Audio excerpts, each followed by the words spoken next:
Hey guys, it's Maria Park and welcome to Approach the Nerd. And we are here for our Arrowverse Wednesday discussion. And in this Arrowverse Wednesday, we are talking about The Flash, the latest episode of Legends of Tomorrow, and then a kind of carryover of Batwoman from my review that I did on Sunday night. So we're going to talk about Batwoman last. If you were in my last stream, I basically said I didn't want to have to miss out on talking about the other shows because Batwoman might take a little longer. So it is a thing. So we're going to start with The Flash. First of all, the Godspeed arc is here. The Godspeed Civil War. Yeah, this episode was pretty enjoyable. And mostly because of what was going on with the whole Godspeed cloning himself, which in the comics he is able to do. He's able to clone himself, but it actually hurts him when he does it. So I pretty much think this may be something similar. I think this is all the same Godspeed. But at the same time, again, Arrowverse does its own thing. So this could be something completely different. I mean, they've not really followed a lot of canon up to this point. So I don't really expect it to happen now. But I am really loving the Godspeed arc because when we first saw him, I want to say it was in season 4 or season 5, we literally saw Godspeed for like a millisecond and then he was gone. But yeah, it's definitely a thing, and ignore my light situation, guys. I just had to turn that one off because I have a major headache. So hopefully you guys are okay with me being a little in the dark today. Anyway, so Godspeed was pretty cool. Now, in this episode, Barry is like working in his office at the beginning, and he's like, doing his CSI stuff, forensic work. And Nora appears, and like they have like this moment where she's like trying to tell him, "Don't worry, Dad, everything's gonna work out. Basically whatever's gonna happen is gonna happen. Everything's gonna be fine." And so, of course, Barry, in his mind, thinking because him and Iris have been trying to have a child this whole time, that obviously Iris is pregnant. And I'm like, of course he was going to go this route. But like, what's so interesting to me is he has not taken a test with her. They have, there's been no pregnancy test. He does get samples, from Iris at home to go run. First, he tried to do it at Star Labs, but Caitlin was doing a consult with Ultraviolet because, they're trying to figure out how to fix the issue with the chip that's attached, to her vocal cords or, her throat, basically, that needs to have software updates in order for her to keep on living. So Caitlin's going to try like a risky surgery to repair the damage and basically get rid of this chip so she can be normal again. Which, of course, Ultraviolet is in her feelings about because she was tortured with surgery. So she doesn't want to go through another surgery. And she's like, I don't really trust Caitlin. And of course, Allegra's like, well, I trust them. They're good people. And I'm like, yeah, but the girl is traumatized. I mean, she doesn't know these people yet just because you are saying that. But, Allegra played the familiar, family card and was like, I want my family back. I'm me and my cousin and la la la. So she agrees to have the surgery. But Barry is absolutely hilarious, running around town, trying to figure out, he's driving a car, which is already suspicious. Even Chester's like, you're driving? I mean, you're literally the Flash. He says he has these samples he has to get, he doesn't want to be contaminated because he needs to get them to run. At first he tried to play it off saying that he was taken with Caitlin because she is his GP. And then he's like, he calls Iris, and then she says, maybe you should try your lab or whatever on the phone. He's like, yeah, I have everything I need in my lab, which he should have thought of first, but whatever. Now, I do have a question because I have not been following the news of any of the actors, but is there something going on with Candace Patton? Because she's been missing, 2 or 3 episodes now? So what is happening with that? I mean, Iris is not, they keep referencing Iris, but Iris is not in the episodes. So I don't understand exactly what's going on with the actress for Iris. Why is she MIA, I guess is what I'm saying. So yeah, that is a whole thing. And like there's a lot of little side stories. We still have Joe working with Kristen, which is interesting because in the comics, Kristen was the assistant in the lab, in the forensics lab for Barry. And of course, Godspeed was a cop or detective.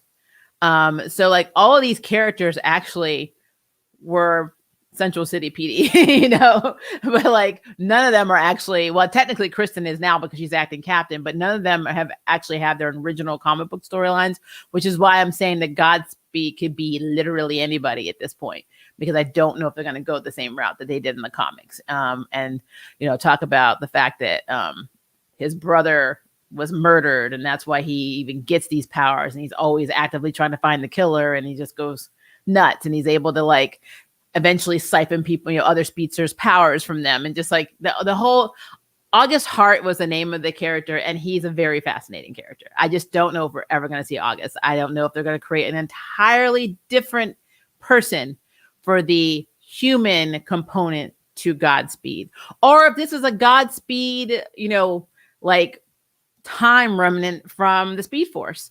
Who knows? But yeah, I just thought that was interesting that none of the characters are actually doing what their counterparts are doing. So, but we have, you know, Joe's working with Kristen to track down Adam, the person that, you know, she'd been after since her whole unit got killed. And I don't know if they don't really know how she survived. And I'm wondering if she's a meta in this. I don't know.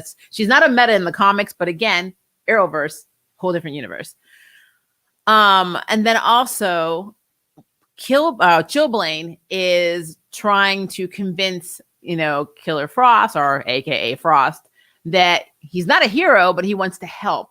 And so, you know, she gives him his bracelets back. He's able to use his ice powers again. And so they're all at Star Labs when some of the coolest things that I've seen have occurred. Number one, Barry's being very overprotective of Iris because they already think she's pregnant. So he's like trying to convince people not to say anything and get her to investigate anything or do anything. Just leave her alone, basically. So when this woman is pregnant, it's going to be a problem. But Barry's running around town trying to figure out where all of the Godspeeds are, because there are multiple. I think at one time there was up to like 6 to 9 of them. And if I remember in the comics, he can only do like 9 or 10 of clones without it physically hurting him. So he's running around town. And the first thing that I thought was really cool is that, you know, they ping where a Godspeed is. And like, Chester has this algorithm that translates what Godspeed is saying. And so the Godspeed that, you know, Barry approaches, Lily says, you know, I have him. And so Chester's like, oh, it's a trap. Get out of there, before he knows that he's surrounded by Godspeeds. And the first cool scene that I saw is Barry literally phases through the ground and then it's running, and they are like literally right behind him. And they do this like Babel protocol where the shield comes up and he slides right under the shield right before it goes down. And you see all the Godspeeds just pounding and like trying to get through. And I'm like, I don't know. That scene scared me a little bit because the Godspeeds really look intimidating. They look really intimidating in this episode. And then of course, Barry said something to me that I thought was really stupid. This is just me.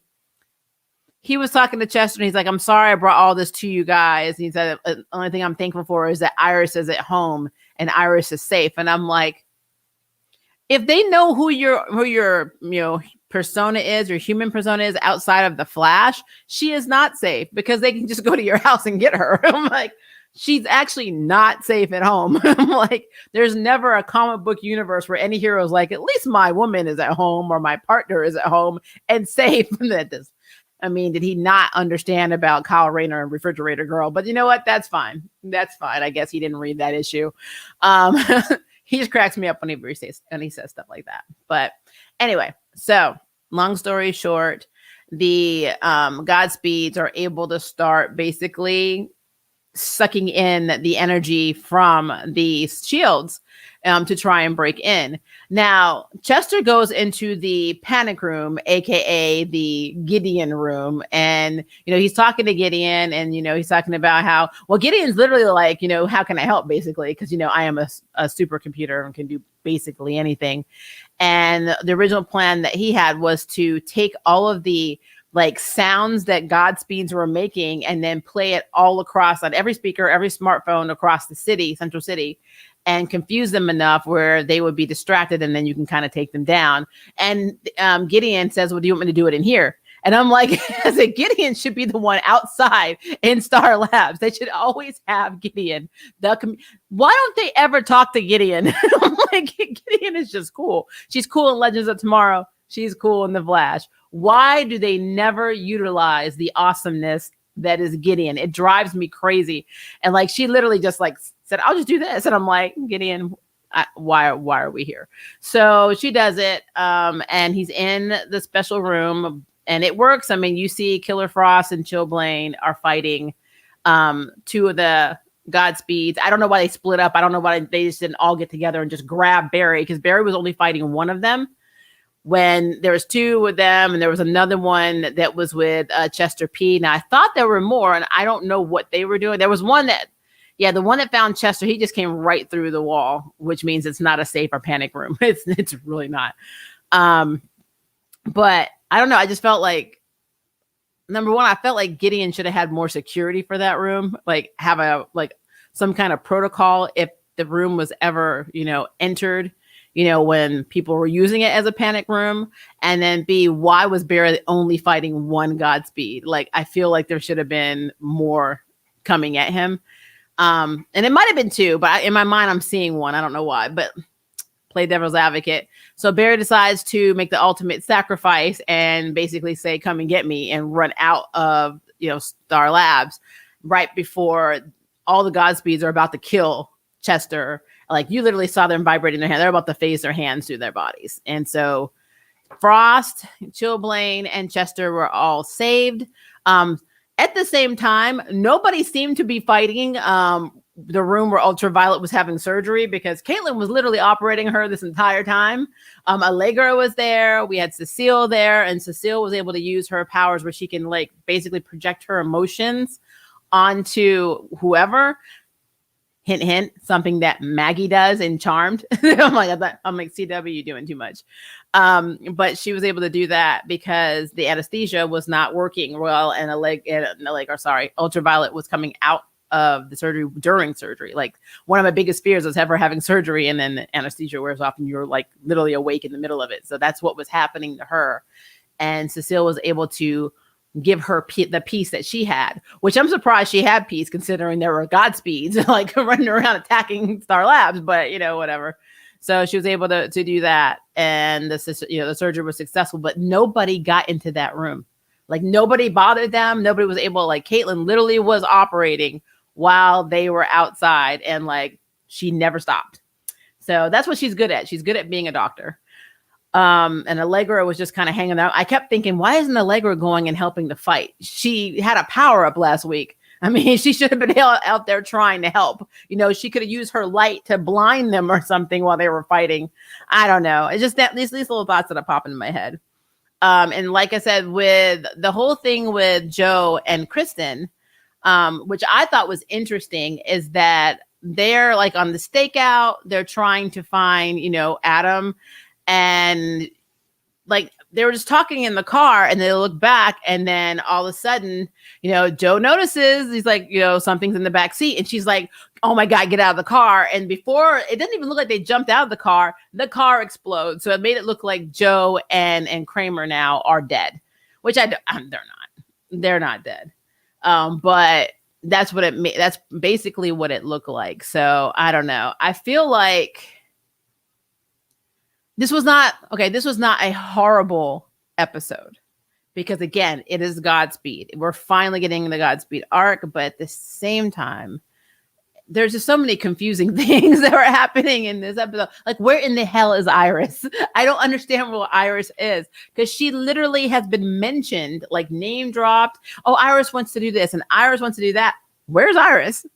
I mean, is there something we don't know about? Did she test positive for COVID, the actress in real life? Did they have to separate her? I am really confused on why Iris was not in it. So I don't know. That's just me. And then of course, the biggest thing that happened, the second coolest scene, is when all of the Godspeeds finally caught up to Barry, and they're getting ready to drain his speed. And then it literally looked like a whole Power Ranger team of Godspeed showed up and started beating the crap out of the Godspeeds clones that were draining Barry. And Barry's just sitting on the side like, what? And I'm like, what is happening? Which is what I was saying. And they basically took him out. Barry left. Now I'm gonna be real. If I was Barry, the moment there would have been like that kind of interjection where they started fighting each other, I would have been out anyway. I'm like, why am I going to stand there and put my life in danger? So he just kind of stand there watching like in awe. And I'm like, why didn't they fight him too? He's a speedster. If we're doing like a speedster like Civil War, everybody should have been hitting everybody, you know, but it's just a thing. So I don't know. I feel like this is about to get a lot more complicated, but I'm still really excited that we have Godspeed. And I honestly like the suit. The suits look good. Like all of them, they look good. So yeah. And then of course the pregnancy test came back negative. And he's like, well, if we're not meant to have a family, then what's our future? And I'm like, oh Lord. Like, that's why you're not ready for kids, because you got problems. But of course we know Bart's coming, so there's that. And it was not lost on me that he instantly thinks that because he had a dream about Nora, that Nora is the one that they're going to have. And I thought that was really interesting. So I don't know. It's just a thing that I thought was cool, that he's still stuck and he doesn't realize how his own flashpoints in times work in the Flash universe. Because anything can change, which he has changed other people's, lives from dabbling with the Speed Force. So there's that. All right. So let's see. Hello, mercenary. A wild Godspeed has appeared. It does seem like Pokemon, like Pokemon Go.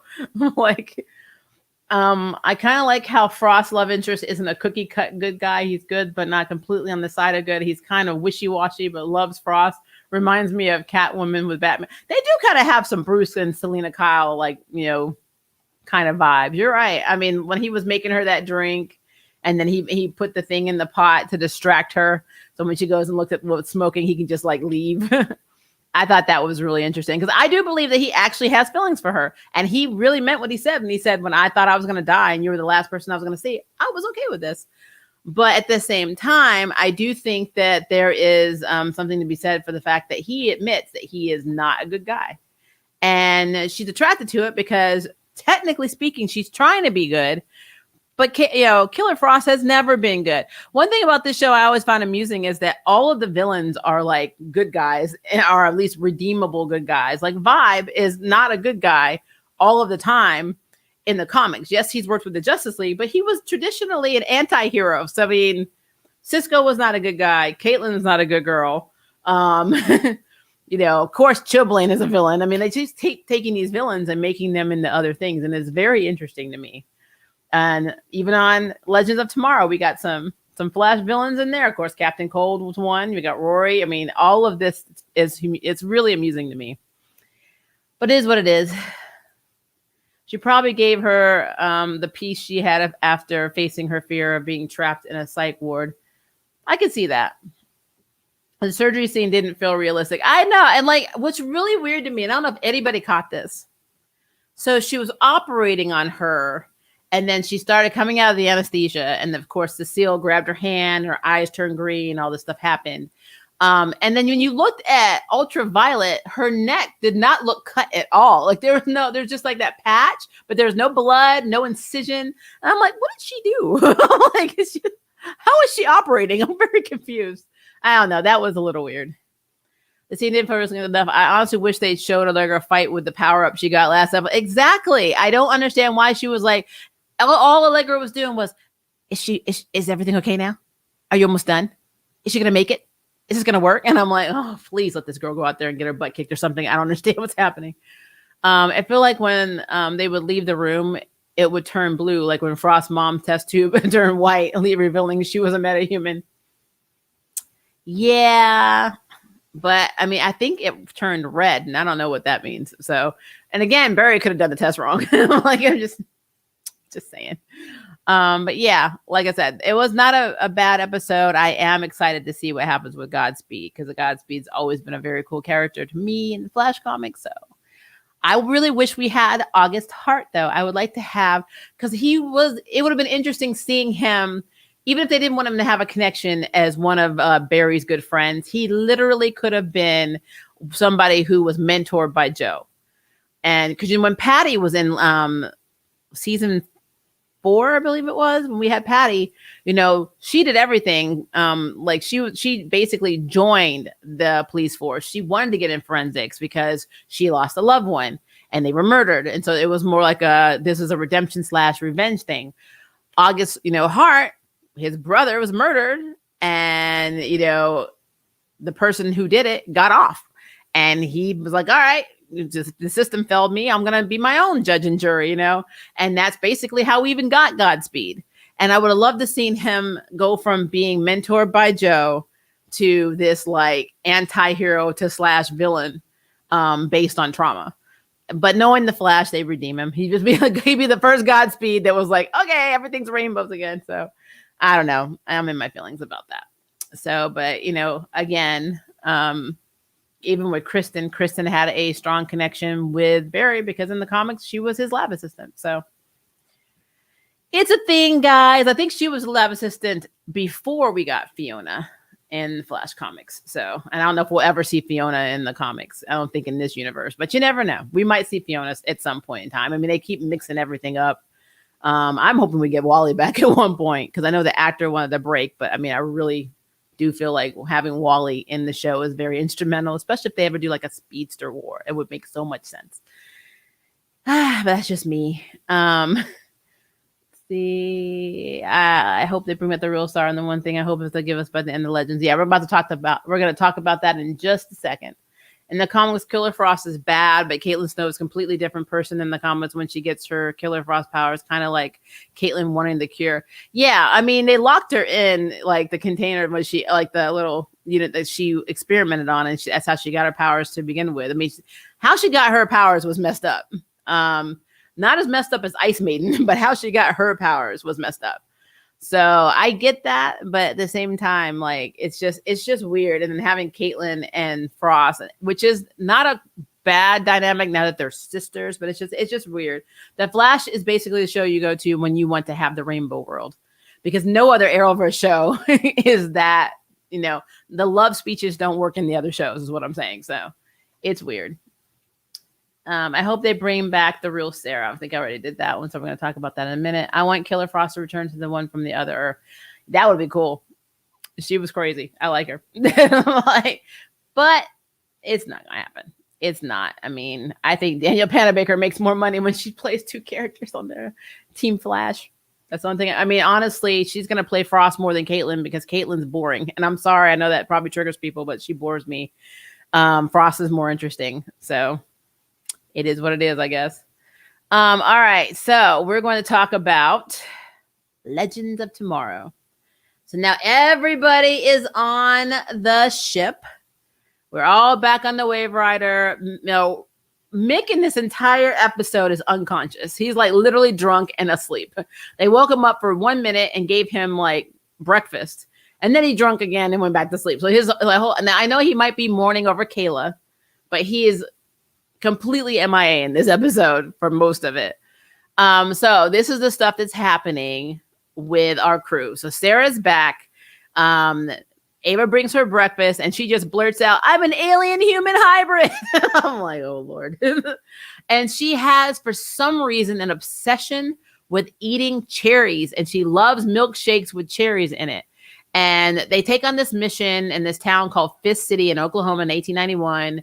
So then they go to the Wild West. And, you know, before they get there, Gideon's like giving them the rundown. And of course, Nick's like, oh, yeah, this is a bad, you know, really a badass town. And like, you know, you don't want to lock eyes at anybody. You might get killed. And like, she's just kind of running over the laws of, you know, don't go, you know, running your mouth because, you know, people will want to duel with you and they want to kill you because this, you know, this is no man's land.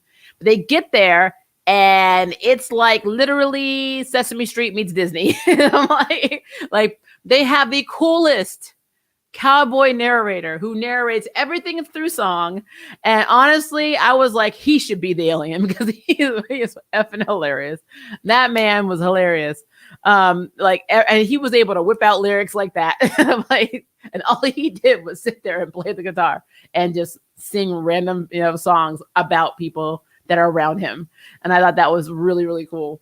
But so in the city, Instead of getting beer, they get root beer. Instead of gambling, they play Go Fish. This saloon is not a saloon. There's no fornication. There's no swearing. There's no gambling at all. There's no spitting on the ground. I mean, it has so many rules, but have fun, enjoy yourself. So it is a very peaceful town, and it looks like at face value, the people are just scared of, this deputy marshal. So the actual deputy marshal was the first Black deputy marshal west of the Mississippi. His name is Bass Reeves, who just happens to be the exact duplicate double clone of John Diggle, which means it could be an ancestor. We don't know. I would have loved for them to say Bass Stewart. That would have been very cool, because then I would have played more into the John Stewart lore. But it is what it is. But yeah, so he is, in history, he's supposed to be, of course, this famous, the first ever Black, deputy marshal. But that's not what happens. Instead, there's a guy who is a criminal or a fugitive who ends up being the actual sheriff. And he's able to keep the entire town, under threat of death, because there's an alien that I swear to you reminds me of all the Tremor movies that I've ever seen. So think of a Tremor movie set in the Old West, and that's what you got. So this worm looks like a tremor. And whenever you are upset or angry, it feeds off of you. It feeds off of your emotions, which is bad because, of course, they have Astor and Spooner, the two hotheads of the team, who basically are not getting along right now and are nitpicking at each other. We have Ava and Sarah, because Ava and Sarah want to pretend that everything is normal, but they can't, especially when they go back to the town, they do this dance, and Sarah challenges, the bad sheriff, I forget his name, just went out of my head, to a duel, and he shoots her in the head. Like, they're supposed to turn around, count to 10, and then turn around and fire, and he, I think on 5 or 6, just shoots her in the back of the head, and it instantly heals. And so Ava's like, I know Ava was very relieved that her fiance, I love saying that, by the way, was able to heal and didn't die. But at the same time, she's like, now I can't pretend that everything's normal. So she's like, all you're doing is eating cherries all the time. You're bulletproof. You're healing all the time. And I love listening to them argue. She's like, well, babe, it's not like I asked for this to happen. And Ava's like, yeah, but what the heck? And she's like, you're eating the cherries again. What's up with the cherries? And she's like, I don't know. So I love their fight. And then we have Berat and Zari are arguing over his love life and how he always goes for the unattainable bad girls. And Zari wants him to be happy, so they nitpick at each other. It's like everybody's in their thing. And of course, Constantine, he is 100% certain that this Fountain of Imperium will help him get his powers back, and Gary's not telling him about it. At first, he tries to convince him it's not real. Then, they go through this whole banter. So, eventually he does tell him, and he tells him he needs to go to the attic and deal with the Mr. A-hole in the mirror to basically find the fountain. But they are bickering. So everybody is bickering, just bickering. And Nate's like, hey, why are you doing this when you know that this freaking tremor worm is going to come in here and eat us, because he feeds off of this? And so he decides to start acting out his feelings too, talking about how he misses Zari and how, he's one of the OGs too, or at least the second OG, and nobody cares about him, and blah, blah, blah. And it's so funny to me. And he goes out and he makes his skin, of course, turn to stone. And he's like, this is literally the extent of my plan. Now Spooner and Astra were able to work out their stuff, because Spooner really said something that got through to Astra, and that's that she lost her mom. That is literally, if you lose your mother, that is how you can reach Astra. Astra hears nothing else about trauma. They were arguing and nitpicking, and Astra just feels like this girl has all this power, and she just is wearing hats with tinfoil in it and not really living up to her full potential. And then she's had to work for everything she had. And then it wasn't until Spooner talks about, I wasn't always alone, and I actually got put in foster care after my mom basically died or was gone. And she's like, you lost your mom? And I'm like, yep, that's how you get Astra. But they were able to work out their little, it wasn't major differences, but they were kind of griping at each other a little bit. And to the point where Spooner was able to mentally control the tremor while Astra uses a spell to blow it up. So they're able to get rid of it. But what's so funny to me is that the town didn't want that to happen, because the town realized that this tremor literally exfoliates gold. And so their entire town was rolling in gold because of this worm. So they didn't care that it could eat them because their town was rich. And I'm like, priorities. And so, but long story short, Mick is still asleep. Everybody goes back to the Wave Rider. Bayrod and Zuri have a talk about his love life and how she just wants him to be happy. And then he like asked to borrow her totem, and he takes his totem, and they both, he gives both of them to Nick so he can go visit his Zari inside of the totem world. So he can go, do whatever he does with her. I thought that was interesting. Ava and Sarah decide to just be happy being with each other and not care about being, not being normal, because they've never been normal to begin with, which is true. It's Legends. Of course, we had Spooner and Astra are kind of hanging out a little bit more. Constantine is going on a journey to go get his powers back and find the fountain of Imperium. So he's left the group for a little while. But the funny thing that made me laugh is that freaking cowboy, the cowboy singing narrator was on the ship. And me and River were watching this. I'm like, how did the cowboy get on the ship? And so he's playing and he's like literally singing out their lives. And then you see Ava come in and says, I told you guys we cannot keep the singing cowboy narrator. And I'm like, man. And then you see Nick and Bayrod come and drag him out. And it is so funny to me. It is absolutely hilarious. So yeah, to me, Legends of Tomorrow is one of the most entertaining series on the CW. It really is, because they just, it's on crack. It's literally on crack, and I love every minute of it. So, but yeah, welcome back to the team Sarah, who is now something else. So, and I'm really curious, why does she only like cherries? I want to know.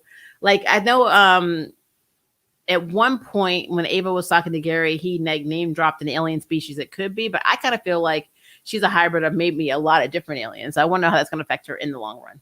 So yeah, I was extremely happy with that. Okay, let's see. Hi, Blue. How are you? I ship Spooner and Bayrod. I don't know. They just have a closer dynamic, in my opinion. Yeah, I like them, but more than likely, it depends. If she stays around, it just really depends. Because right now it looks like Bayrod's into Astra.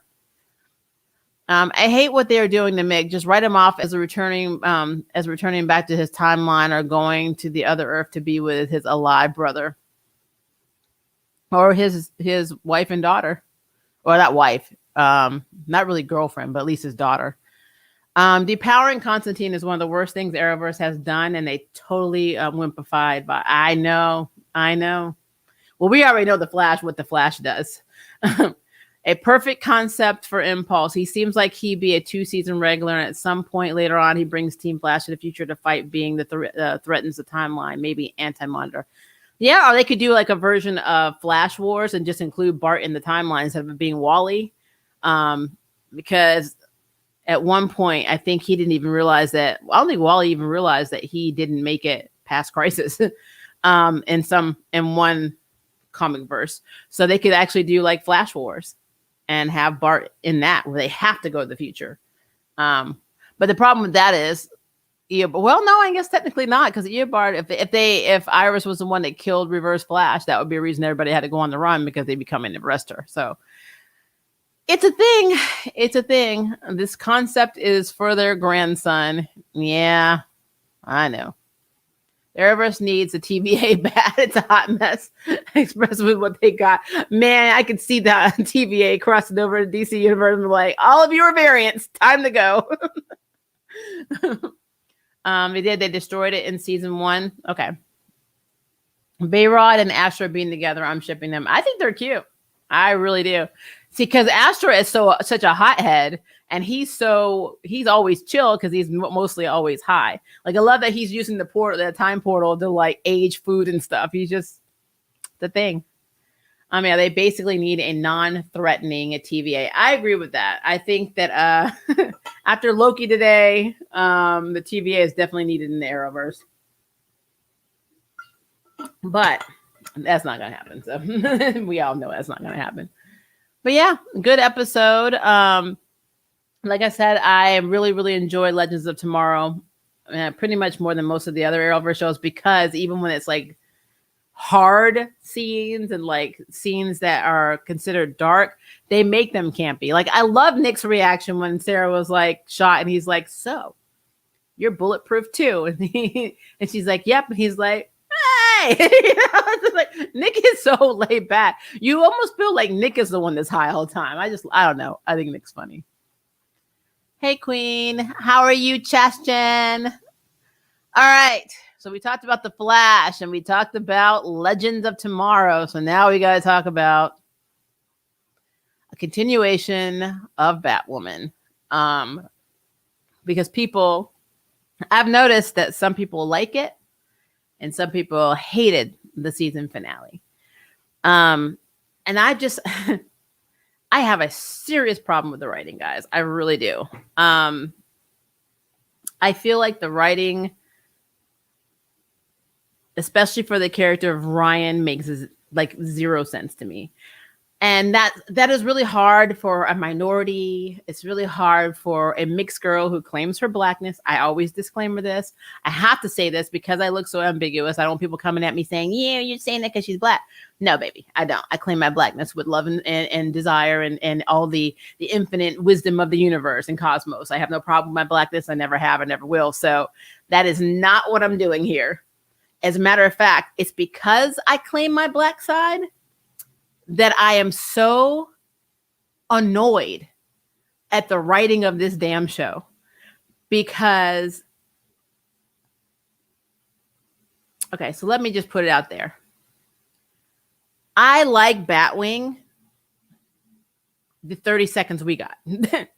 That was not a problem for me. My problem is this. So Kate Kane is missing or dead. So you bring in a character who's supposed to be an independent, strong, resilient, and badass black female superhero, basically as Batwoman.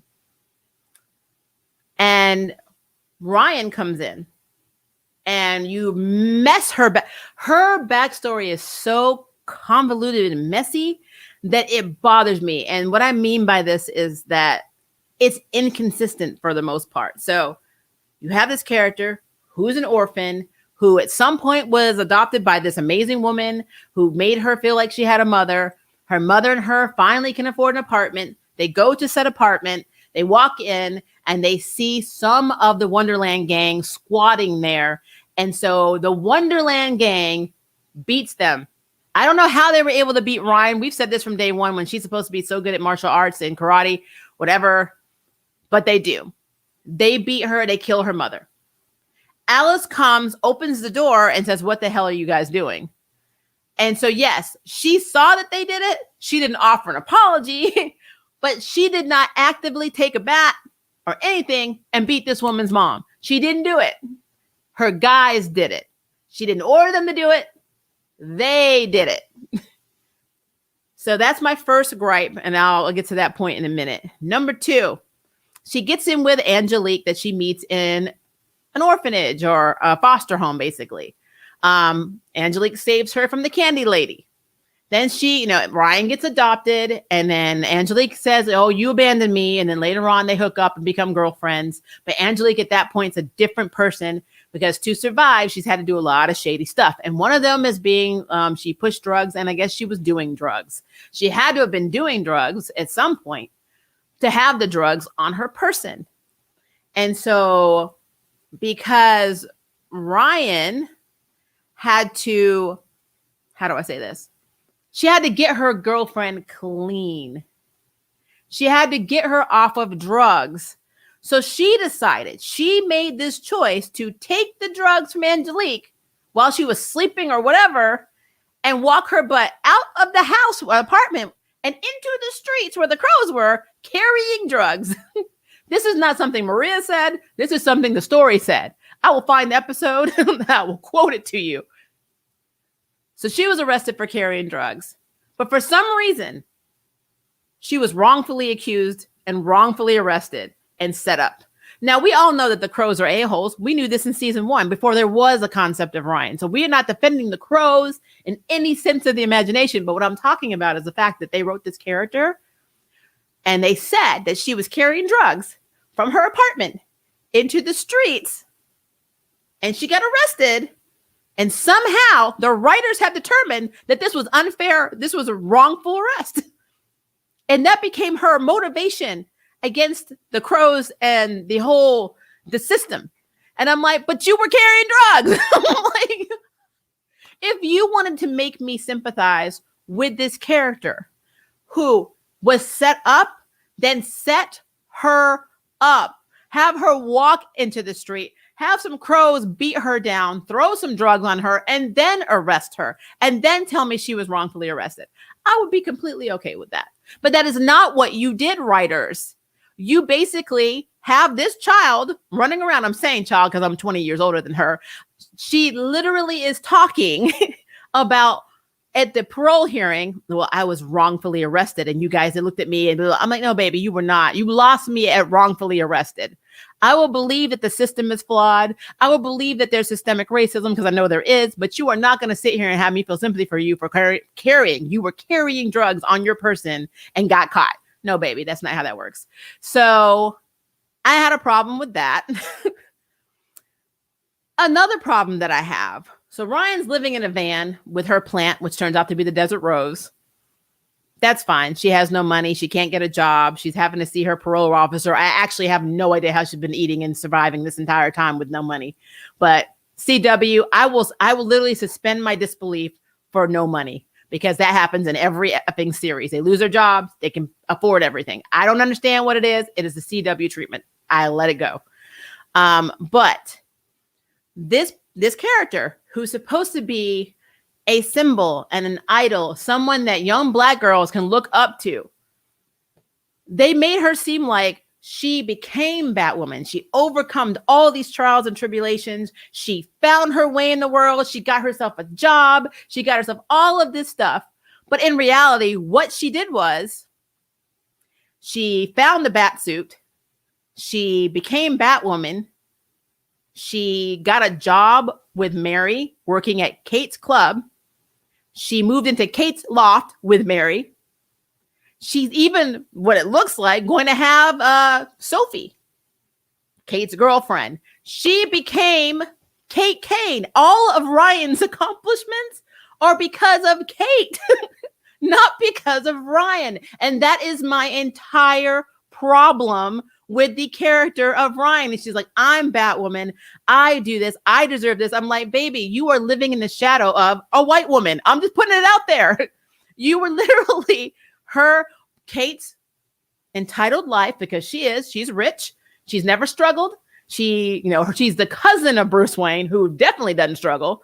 The only thing that Kate's gone through is trauma because of Beth and her mom. That was it. And then, of course, with Sophie and the don't ask, don't tell. So she's had a lot of emotional traumas. But outside of that woman hasn't struggled. She hasn't struggled a day in her life. Never had to. She's rich. So Kate was able to just take her own money, open this club, do all of this stuff. And Ryan came in and reaped the benefits, baby, because that's how they wrote her. They did not show a woman making it on her own outside of taking over somebody else's life. That is the problem that I have with Ryan Wilder's character. So when we get to this season finale and we're talking all this stuff, I'm like, baby, you just literally walked in and Kate just said, hey, keep the suit. I'm going to go find my cousin. And you're like, I'm Batwoman and I deserve this. And it's like, you literally took over. You didn't just take over the role as Batwoman. You took over the woman's entire damn life. And I'm telling you, I quote you season 3 that her and Sophie will be together. You want to know why I think her and Sophie will be together? Why didn't Sophie go with Kate? She has no job. She is no longer a crow. She really doesn't have to stay around for Team Bat. Why didn't she say, baby, I love you. I will go with you to help find Bruce. We can reconnect. I'm so happy to have you back. Why did Kate leave Sophie behind? And why didn't Sophie even offer to go? She has no reason to stay in Gotham. None. So it is a writing problem.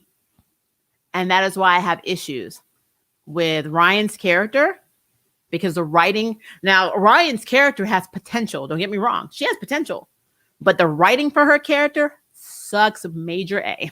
It just sucks. She is all over the place.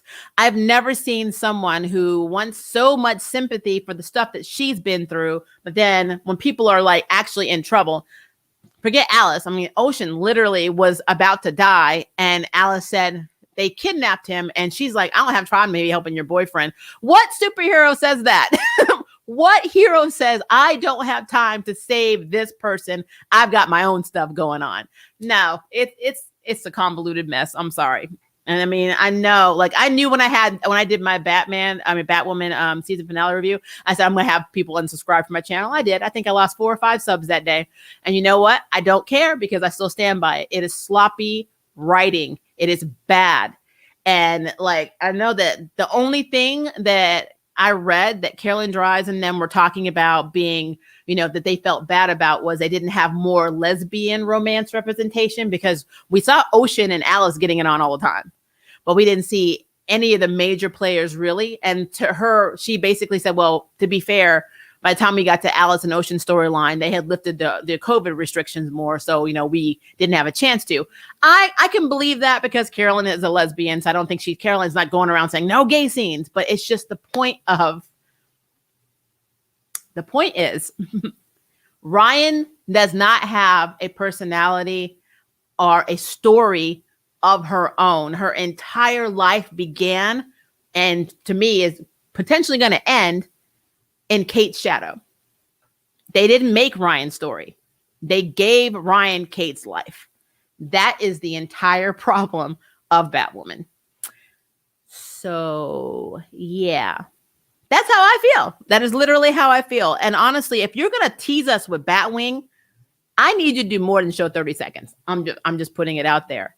I need more than that. I need more than him showing up, you know, basically flying up in the air to catch Mary, catching her, landing on a thing and saying, I need to work out some kinks. No, I need a little bit more than that. I needed more Batwing. Even if he got his A handed to him, I needed more. A 6 Power Ranger can show up and they get like at least 10 minutes. I mean, I need more than 30 seconds or 1 minute of this suit in action. But that's just me, because I think the suit is really smooth. It looks really good. So I have no problem with the Batwing suit. If I do watch season 3, which, you know, I always give 3 episodes, it will be for Batwing. It will not be for Batwoman, because I have no confidence at all in the writing of this character. I don't have a problem with the character. I have a problem with the words and the way they have her live her life in this series. It's unrealistic and it's stupid. So I don't like it. It's just what it is. So yeah, that is my gripe on Batwoman. And now, I did a full review on this. So if you missed it, it's there. But I have to say that because it's the truth. It is truth. You cannot sit here and talk about having a strong Black female character who is independent, keyword here, independent, you know, and, you know, resourceful and have all of this stuff. But then you literally have her from the moment she's on this show and she meets Luke and Mary. Oh, you live in your van? You can move into my penthouse. Oh, you don't have a job? Well, now you're the manager of my club. Oh, okay. Well, you're Batwoman, so you can have access to all this. Oh, by the way, did you know we have a Batmobile? Cool. Oh, and Sophie and you've been like Googling at each other a little bit. So eventually next season, don't worry, she'll be yours because she's a bat chaser. So that is literally what's happening on this show. And it makes me angry. It just makes me angry. Hi, Kevin. How are you? Just drop in and say hi before I let my niece take over the computer. Hey, sacrifices need to be made for family. I understand. Batwoman season finale was everything. I enjoyed the crumbs that they gave us for Batwing. Well, Blue, I'm glad that you enjoyed it. I only like Batwing. And I like watching all of the villains like Basically, I call it memorabilia because that's what Batman was collecting. He was taking the souvenirs, but all of the different, villains, key items that made them who they were. Like I did like the fact that Alice used Joker's acid flower on Black Mask. That was really cool. But outside of that, no. Now, I mean, Jacob's in jail. He's left the show. Jacob was written out of the show. He's gone. Of course, Kate had to leave town to go find her cousin, which makes no sense because she had no desire to find the cousin. They're trying to write it saying, well, because she was held hostage, maybe Bruce is being held hostage. So let me go find him. And I'm like, don't you think Alfred would have been in on that? Alfred would have been like, I think Master Bruce is in trouble. Let me go figure that out. She should call Alfred and say, where's Bruce? Because I guarantee you, if anybody knows where Bruce Wayne is, it is Alfred. They really should be like, I wonder what's going on with Julia, because Julia just like was written out of the show too, because she was Enigma literally put a suggestion for her to go to Germany and she's never come back. So that is an issue. That is an absolute effing issue. But I promise you, I will be in my feelings even more next season when Ryan and Sophie get together, because you know what's going to happen. Maybe they'll see fans, basically ranting about it and they won't do it. But I mean, I see it coming a mile away. There's no reason for Sophie to stay there. There's no reason. None at all. And the whole statement when Kate's like, well, Sophie, maybe we both need to find something easier. Okay. So Sophie's going to end up going with Ryan, who is Batwoman. That's going to be so much easier. I'm like, I can't. Bayrod is so chill at the time. He has the primal stuff. I'm jealous of people who live this life. I need to move to Colorado for my anxiety. Trust me, I feel you. I hate where I live most of the time, so I get it. Yep, the writing is not so great on Batgirl. I mean, woman. And it makes you angry because there's so much damn potential. There's so much potential. Like, and I mean, let's be real, guys. She had the most lax parole officer of any show I've ever seen, because yes, the first couple of episodes, she's like, you're 40 seconds late. I must call the cops on you. And then we never saw the parole officer again until the part where she got arrested, when Ryan got arrested for carrying again. And then she convinced the parole officer that she wasn't, doing that, just by beating the guards' butts and, saying, well, why do they have all these guards if I'm carrying? And then the parole officer recommends her to be off parole. And then bam, that's it. I don't think that's how that works. I feel like if you have a parole officer, you have to check in all the time. I don't get that. I don't get that. I don't get it. Okay. I am upset with what they have done to Ryan. So am I. Like I said, you can tell where I started losing steam for her. She started off cool. I was like, you know what? I can do this. She's not bad. And then as we kept going, it was like, okay, this girl.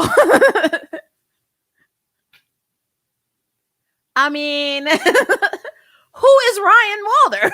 Who are you?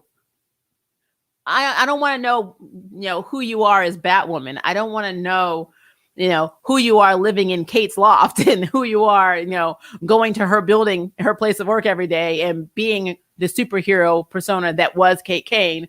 And, basically using all her gadgets, and her friends and her sister and best friend, technically, I consider Luke to be one of her best friends, are now your family. It's like a pod person just came in and took over Kate's life. We're not supposed to feel this way. We're supposed to say, oh, they're sending Kate off, which sucks because I really wanted her to stick around in a mentorish capacity. Because let me be clear. Kate Kane can whoop the hell out of Ryan Wilder even now. And the only reason that Ryan even had an edge on her is because Alice was fighting her too, and girl was hitting her with a freaking motorcycle helmet. Just saying. They needed Kate to train them how to fight. Honestly, they need to ask Sophie, because I believe Sophie can beat the hell out of Ryan, to be honest with you. And then Luke's going to need somebody to mentor him too as Batwing. So that would have been a good role for Kate, to have her be the Batman Beyond Bruce of this group. But they decided to cast somebody who I thought was an amazing Kate Kane, who they should have cast in the first damn place, and write her out and write out Jacob, get rid of the crows, which is fine. You want to get rid of the corruption, get rid of the crows. I mean, GCPD has it all too. And then focus on a character who has no story and no life whatsoever. She has no life. And I was also in my feelings when she was like, you killed my adopted mother. You don't deserve my forgiveness. And I get that, even though technically Alice was not the one to physically kill your mom. But, you know, Alice, she made it seem like her losing Ocean was the only trauma she went through, even though she knows she was held hostage for all those years and was tortured. She knows that Sophia had her on the island. She knows that, you know, she probably doesn't know about her finding her mother's head in the freezer. And then having Kate turn around and not even be there for Beth after, like, Alice basically risked going to prison. She missed her whole freedom to not only save Kate, but to revive her. And she still got abandoned. So, like, the writing on this show effing sucks. And honestly, if Alice becomes Red Alice, it's really because of them. It's not because of Sophia now, how it is in the comics. It's because of the other cast members of this show. The other characters in this show are going to make her into Red Alice. It's a mess. Ryan needs to beef up her fighting skills. She really does, especially since she's a martial artist in real life. I'm not going to blame her. I will blame the choreography.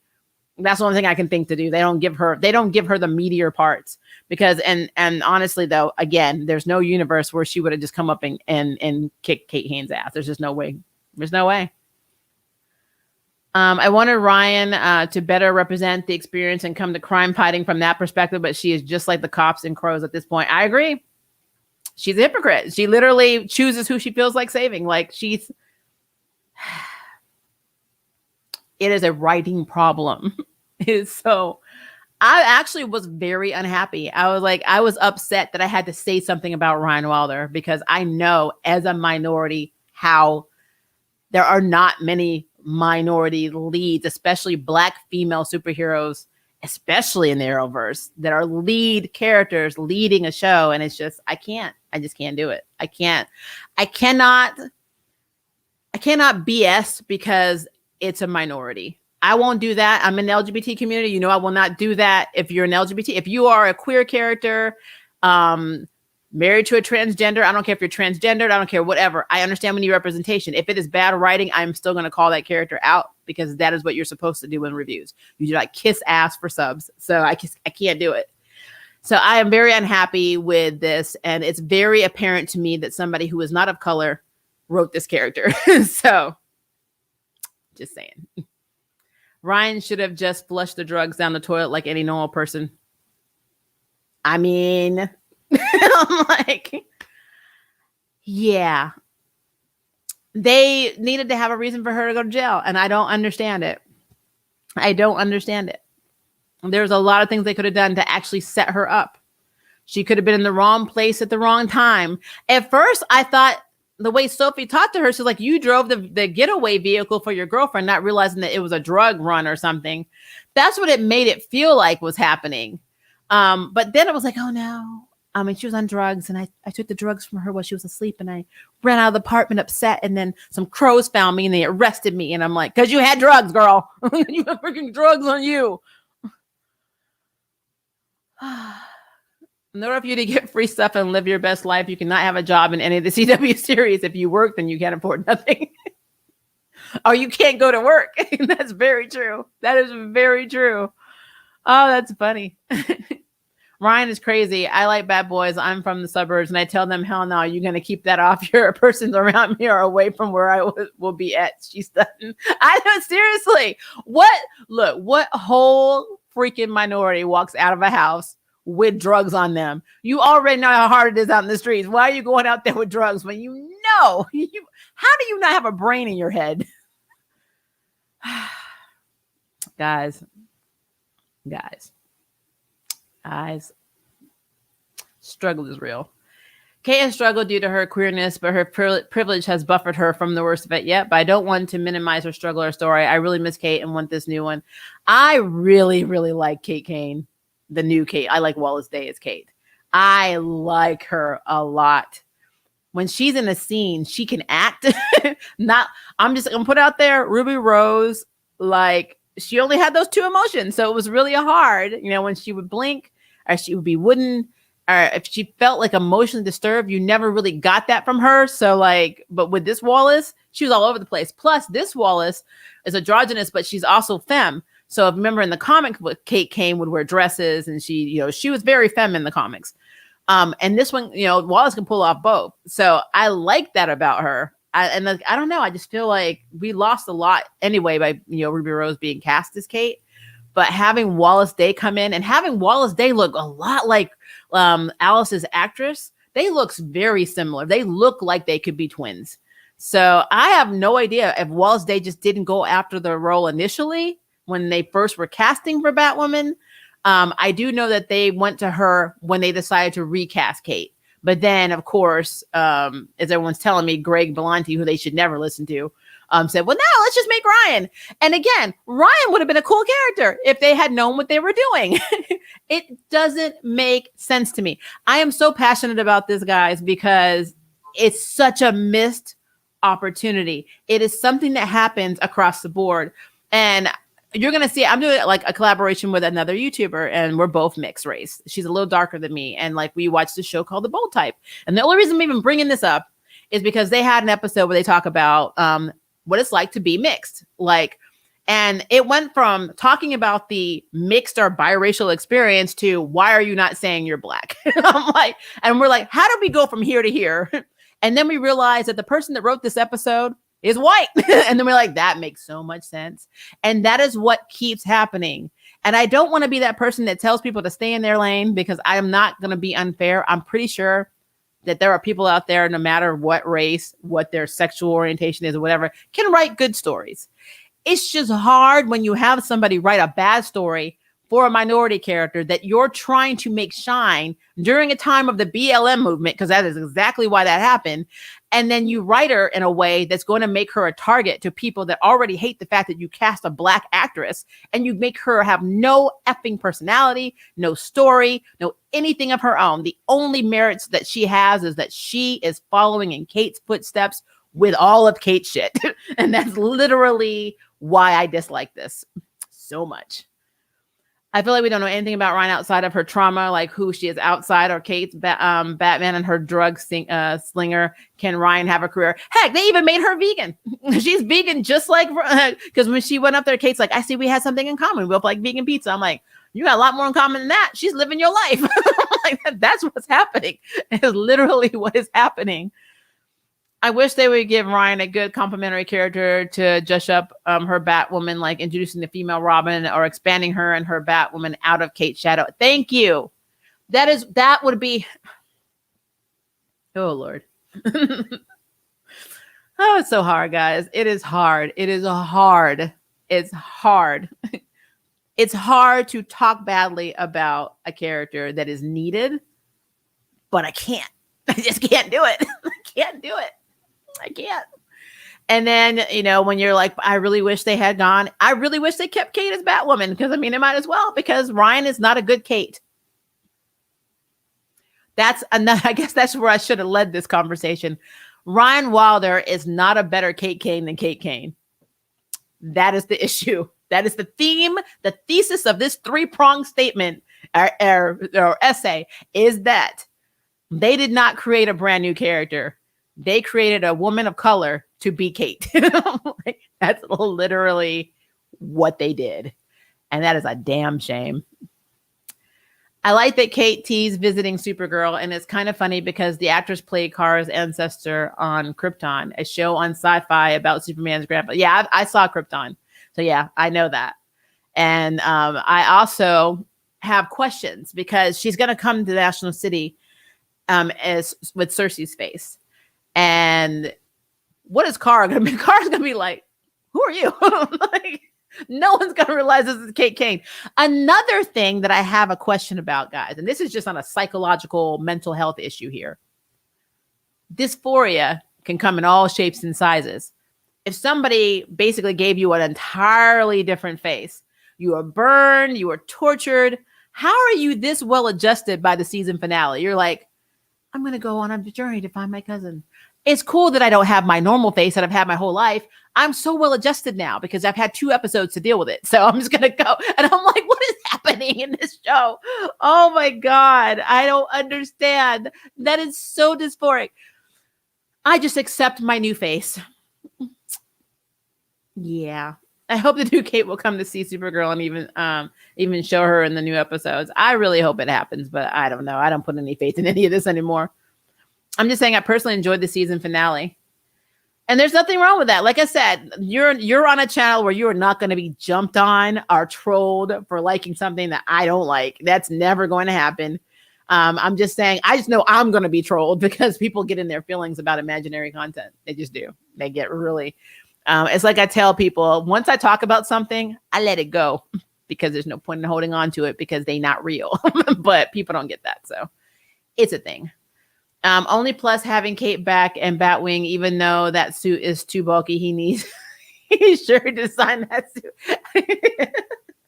Well, to be fair, his dad was still working on that prototype. And then I love the backstory that he drew what a black Batman should be when he was younger. And his dad took the designs and then he made it. That was really sweet. So I love this Lucius Fox Luke connection. I love it. Like I said, I have no problem with what's going on with Batwing. That's not a problem. I have a problem with zero character development for Ryan, but yet they build her up like there is, and it's just stupid. I wish Ryan could turn her experience into something she can do with as Ryan, like being a parole officer or a social worker outside of Batwoman. Yeah, like even when she was, this is what really cracked me up, when she was telling Mary, we can just do the community center above your clinic. And I mean, I'm like, who's going to pay for that? You? I'm like, oh, you're spending Mary's money. Cool. Like they had investors, but they've already determined the investors don't want to deal with it because after the last community center got bombed, they're having problems keeping funding and people interested in this community center. So you're basically saying we are going to move this community center, which is where it was, by the way, because they wanted the kids to be able to have easy access. But now it's going to go above Mary's, basically her clinic that accepts all forms of people, no matter if you're a prisoner or whatever, convict, underground, whatever, and put a community center right on top of it because that's very, very smart. Guys. Do you think Ryan's writing can improve or is it a lost cause? I don't think anything is a lost cause. I don't have that personality. Change has to be something that people feel is needed. So if people don't feel it's a problem, then it's not a lost cause. It's just not an issue for them. So they're not going to do anything or take any steps to improve what they've done.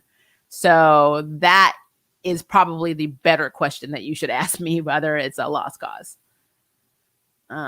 Let's see. Trying to make sure I didn't skip anything. Sorry, guys, because it likes to boil down. Ryan is probably the least best fighter of the Bat family. I absolutely agree with that.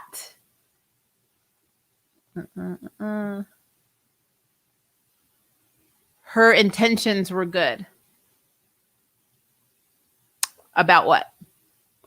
When you make these statements, just make sure to do clear statements, full statements, because when you write this, I have no idea what you're talking about. Are you talking about Ryan's intentions as Batwoman were good? The writer's intentions were good? What are you talking about? We need even the BL writers to just write character arcs, just consult that and give us a little and this woman. I mean, guys. The one thing I will say about Black Lightning, we make fun of how toxic Lynn and Jefferson's marriage was and how it kind of rolled over to their kids, and it did. Especially in this, when she's married now and not knowing how to be in a marriage. At least it's more realistic. I mean, it looks real. Like the stuff they were saying to each other look real. So, do you think they were using scripts that were already written for Kate Kane for Ryan Wilder? It's possible. It is possible. Like I've said before, she just needs experience. There's time for her to get better with more experience. See, I don't know if you just got in this stream, but that's not the point I was making. It's not an experience problem. It is the fact that she has no life of her own. She is not Ryan Wilder. She is literally the new Kate Kane. They've given her nothing to be Ryan Wilder. Everything she has and everything she is because she has it from Kate's life. That's not cool. That is not care. As somebody who writes a lot of scripts and specialized in screenwriting in film school, it's like that is number one thing that you learn is that you have to have non-static characters. They need to be characters that can be fully developed. They need to come from a place where they have their own personalities, their own traumas outside of the trauma to connect her to Alice in the show. She needs to have her own life, not Kate Kane's life. Nothing about Ryan right now is Ryan Wilder. And that's just the truth. And I'm sorry, that's how I see it. They should have had her come in a different way. Even if she was still a felon, she should have struggled, found her own job, found her own place, found her own friends. Yes, she can still have a connection with Mary and Luke. Have her own life. She's supposed to be a strong, proud Black woman, not a proud, strong Black woman living in a white woman's life. I'm sorry. That's what it is. That is a problem for me. But it is what it is. People see what they see. Why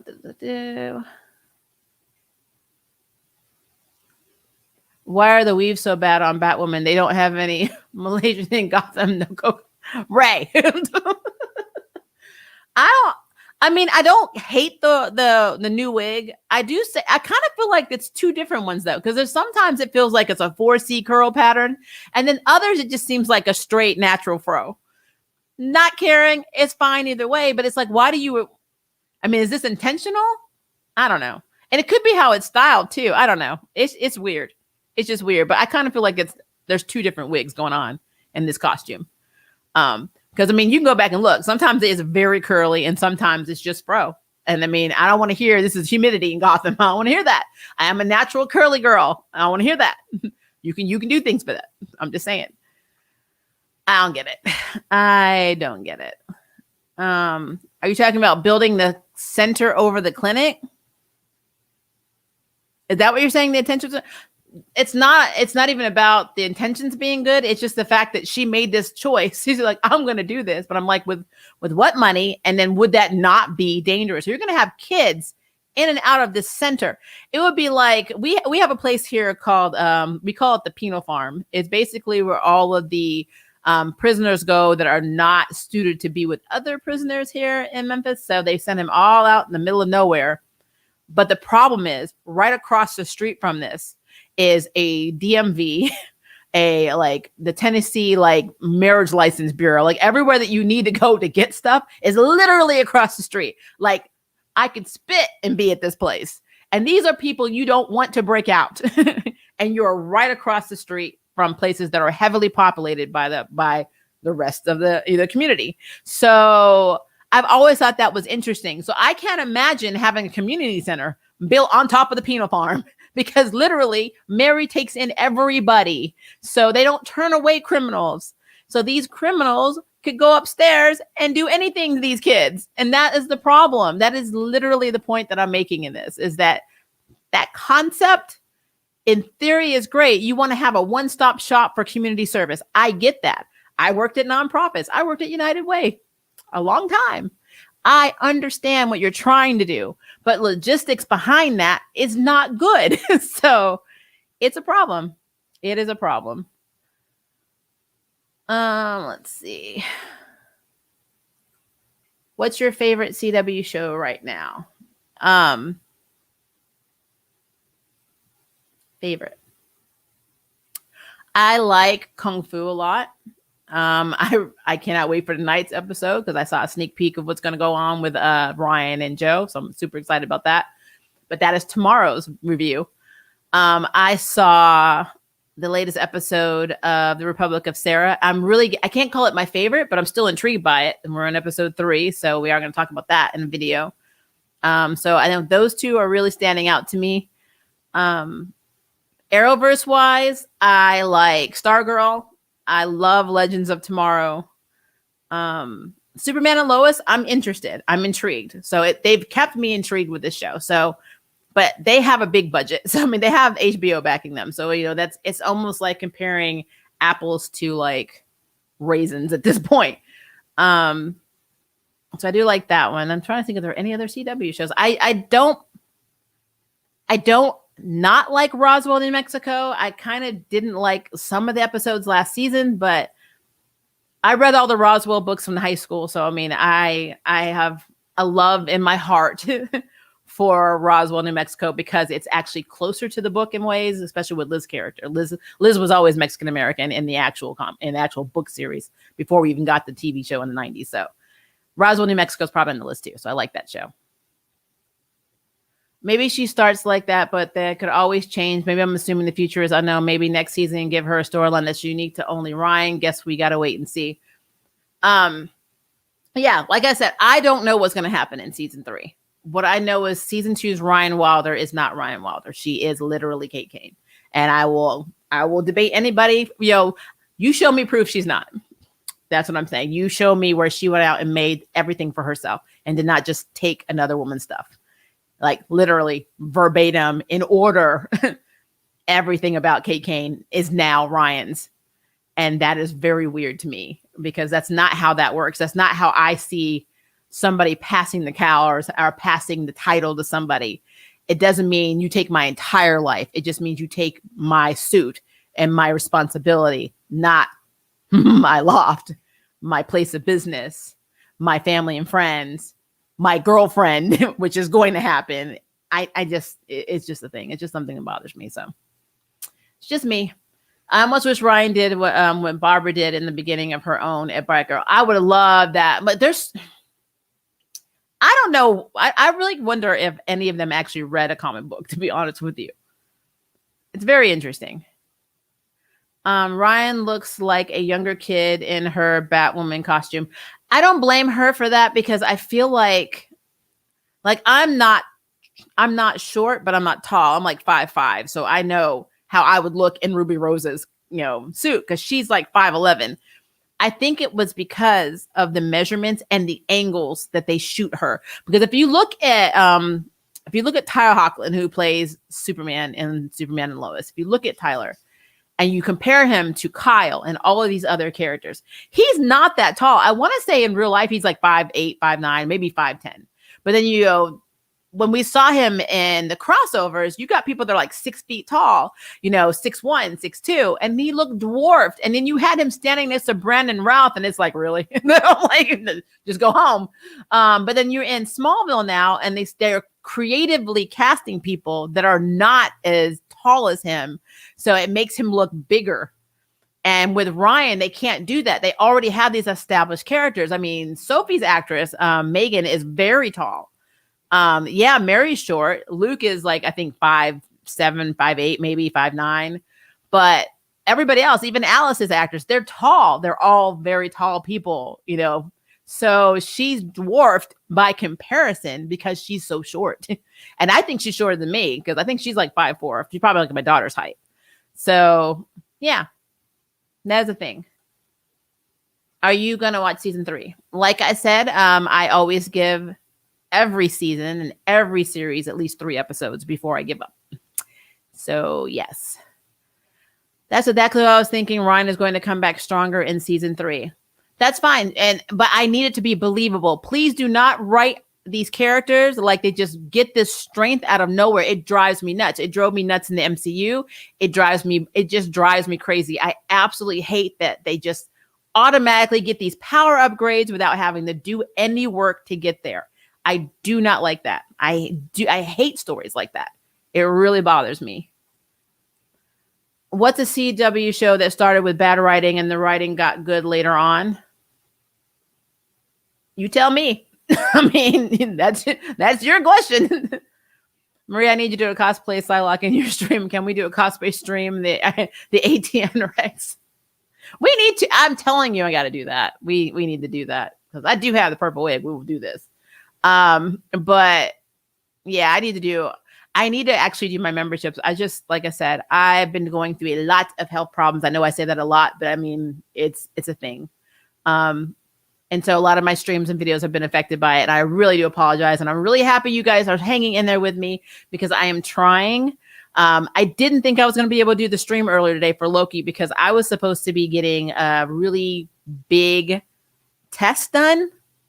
But I scheduled it. They canceled, but I actually was going to reschedule anyway because if you know anything about the health world, if you have too much radiation in scans and then they do a test where they have to inject radiation into your bloodstream, that could cause bad complications, potentially heart attacks, and lead to cancer. So I decided to spread these tests out because I have literally been going to the doctors almost every day, no exaggeration, for 2.5 weeks now. So I'm tired. I am professionally going to the doctor and I'm just exhausted all the time. And so I love doing these reviews. I love talking to you guys, but sometimes I'm going off adrenaline because I have anemia and I'm so tired all the time. So if I seem short, I apologize. It's just that I'm exhausted.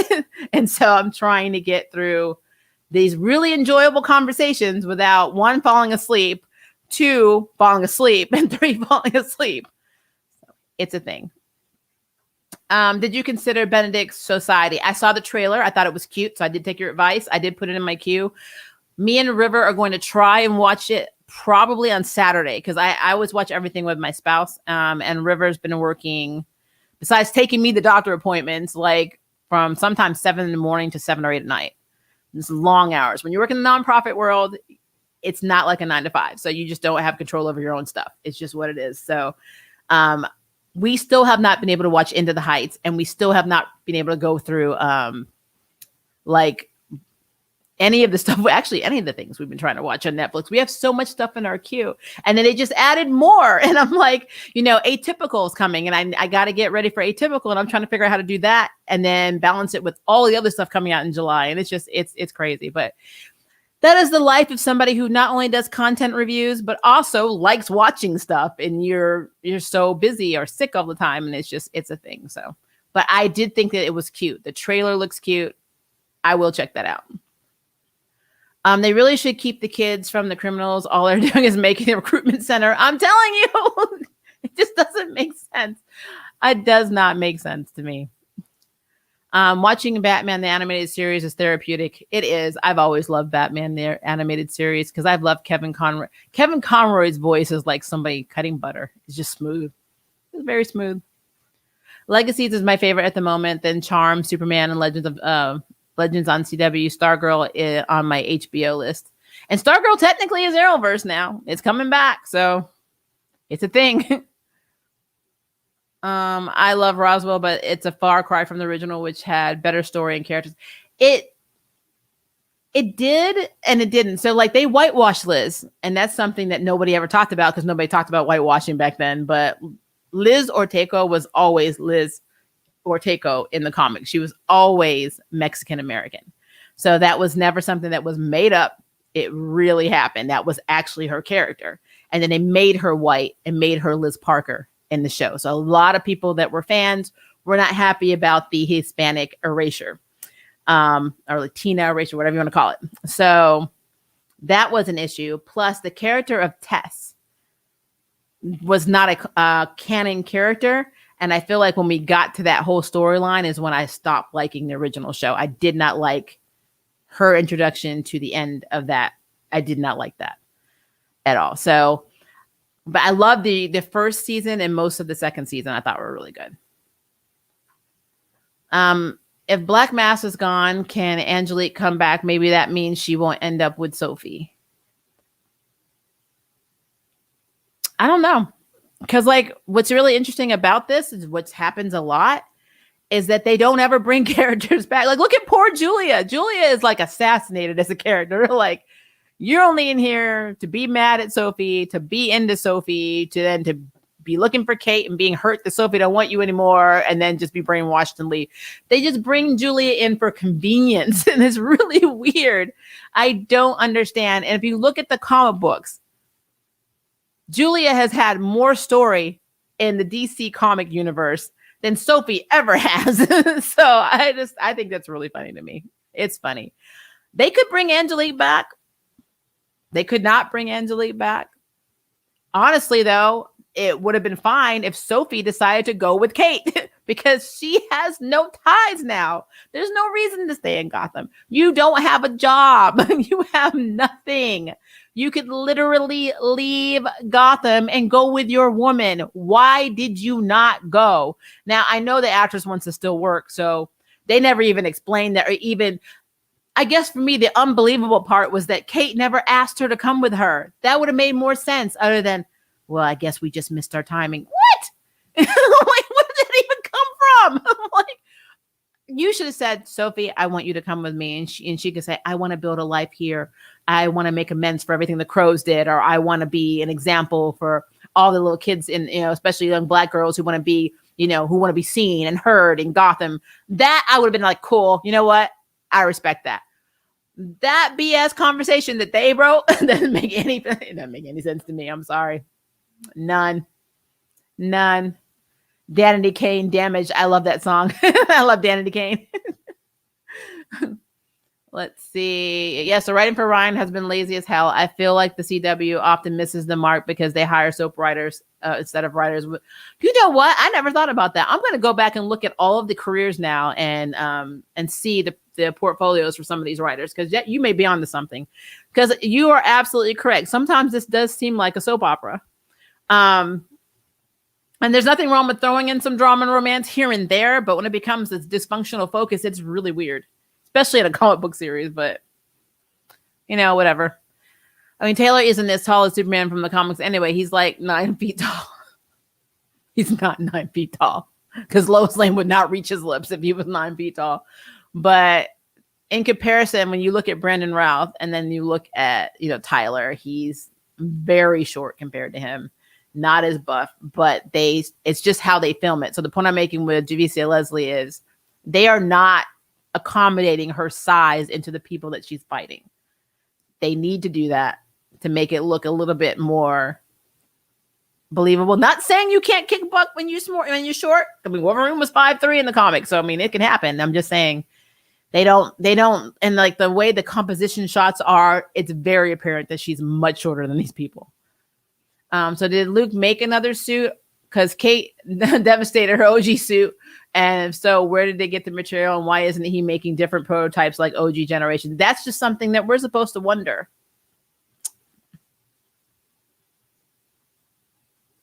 I mean, that's CW. They don't.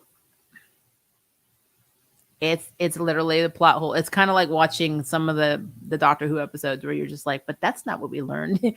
It's literally how I feel a lot of the time in the CW universe, especially the Arrowverse universe. It makes no sense to me.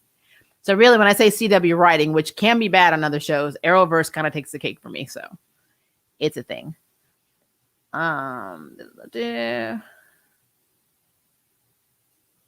was asking if there was one from your opinion.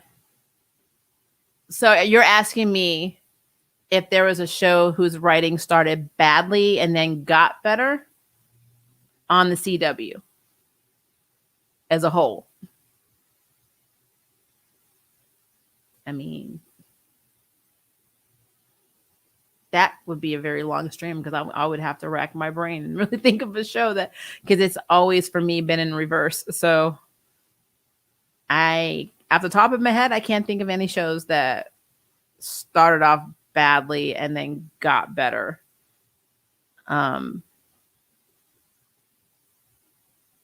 Yeah, I can't think of any. I mean, I know I can do it on some other networks. There have been shows that have been a slow burn and then they got picked up soon after.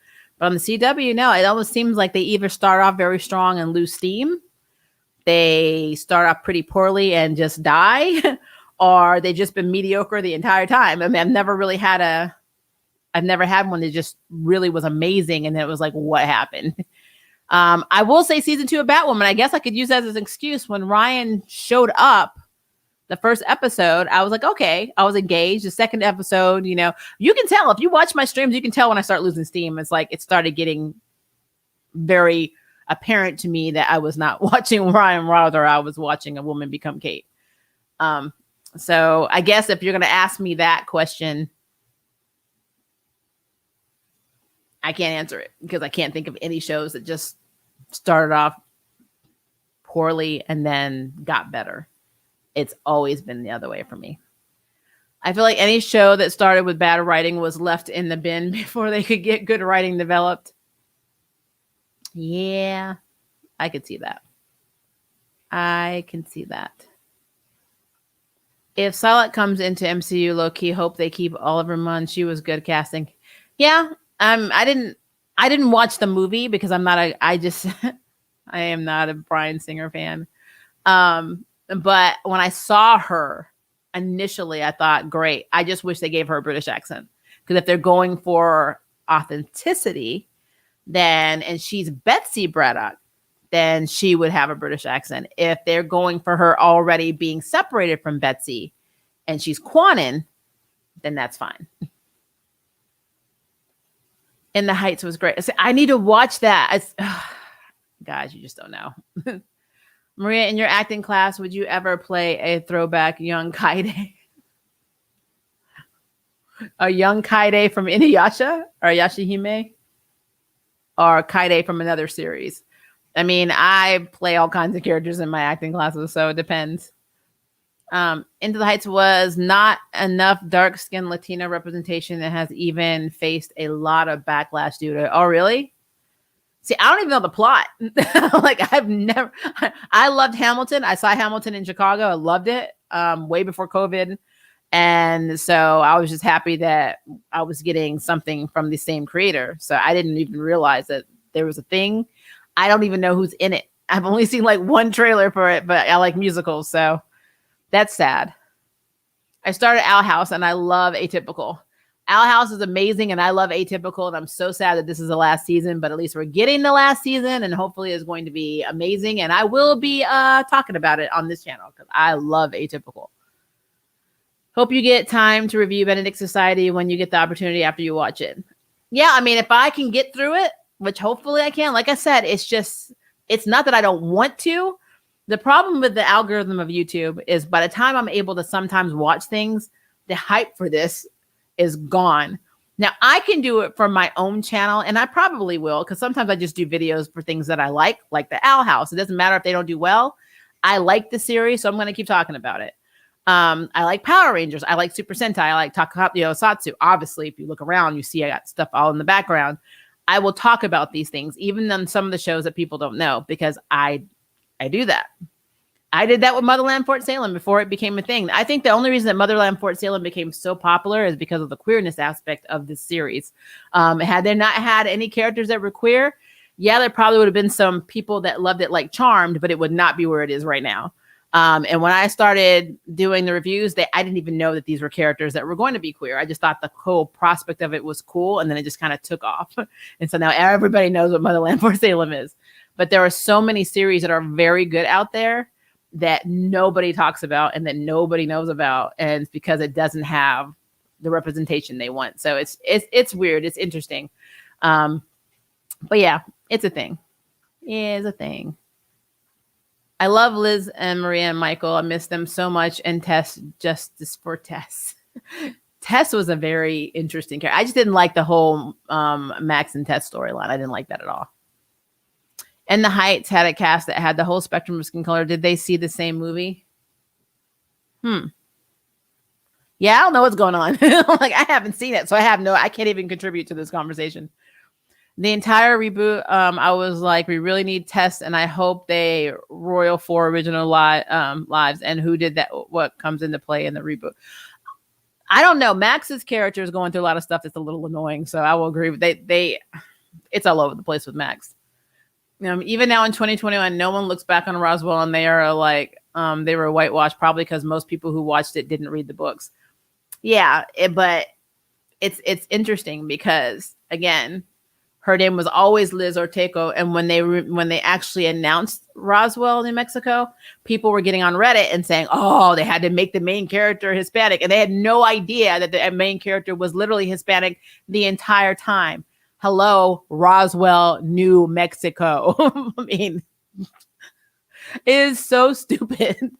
So yeah, like I said, I had a lot of problems with that, but it is what it is. I mean, like I said, Hollywood is what Hollywood is, and they do what they do, and then you're just never going to change it. You can, sometimes you can make change, sometimes you can't, but at the end of the day, it still is what it is. Julia could have trained Ryan as Batwoman, kind of like how her father trained Bruce, but no, she just had to leave for no reason. Yep. Yeah, but the characters were favoring light-skinned characters and sidelining the dark-skinned Latino characters. Huh. Yeah, see, now I'm going to be watching this like intently because I don't know what's going on. I need Sophie to become like the new head detective, like Harvey Dent at GC, and ultimately new commissioner. That'd be cool. I would like her to work at GCPD because she would run into some other. I guess we wouldn't get Maggie Sawyer or Renee Montoya because they are both connected to Kate. And if they started romances with Ryan, that's a whole other. That's like another spike in the stop being Kate, thing. So, yeah, that's a thing. Bruce probably makes a suit for Luke later on. Because I've seen photos, and there's a photo from a comic where Peter Parker tried to ask out Lois Lane, and Superman was a behemoth towering over Peter. That's perspective. Yeah, Peter's only supposed to be, I think, 5'10". I don't think he's portrayed as being very big. He got muscles, but he didn't grow in height. And no, I want to say that he's like 6'8" or 6'9" is what Superman's height is. I'll check because honestly, it really depends on who writes him. But he's never been like 9 feet tall. But I do know what you're talking about. It's when Peter goes, the Bugle sends him to do a photographer exchange with the Daily Planet. And he was flirting with Lois. And then you see Clark coming intimidatingly around him. He's like, oh, crap. So, yeah, I do remember that issue. It's not hard because it's very rare when Marvel and DC do crossovers. Maybe Charm started off with bad writing, but I don't know, honestly. Actually, no. I mean, there's problematic stuff about it, but season 1 of Charm, for the most part, it was cool. So I don't know. I feel like season 2 is what really did them in. It just kind of going downhill, and then now it's like inconsistent writing in season 3. So it's a thing.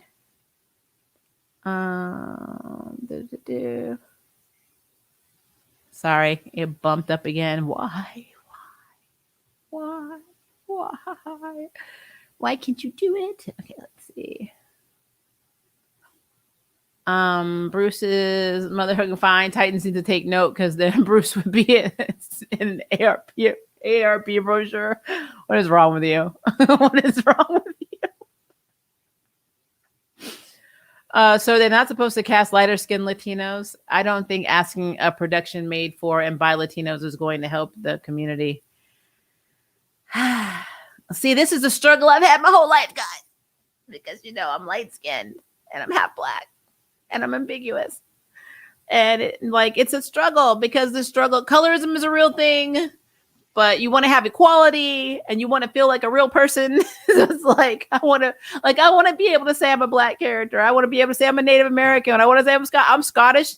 I'm literally Scottish, Native, and black. And whatever 23andMe added in. I know I have Asian and stuff, but it's so small. I don't even say anything about that. But I just think it's funny that this conversation right here has literally been my life for over 40 years. It's like, what am I? Who can I be?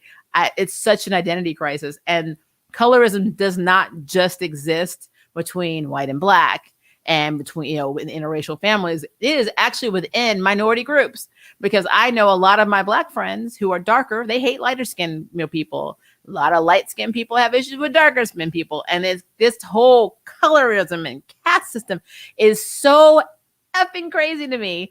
But it is all because of what the natural standard of beauty, or what the Western standard of beauty is, and Hollywood and this whole caste system they've created on what they think is pretty and what they think is not. And it has trickled down to actual society, because if they didn't see it on TV, then obviously it ain't real. It is so weird to me. So you pit people of different, within an entire group of people with the same history, you pit them against each other based on skin color. And it's sad. It's really sad. And people start getting this entitled vision that because they're light skinned, they're better, or the reverse racism where people that are dark think that people that light skin do think they're better.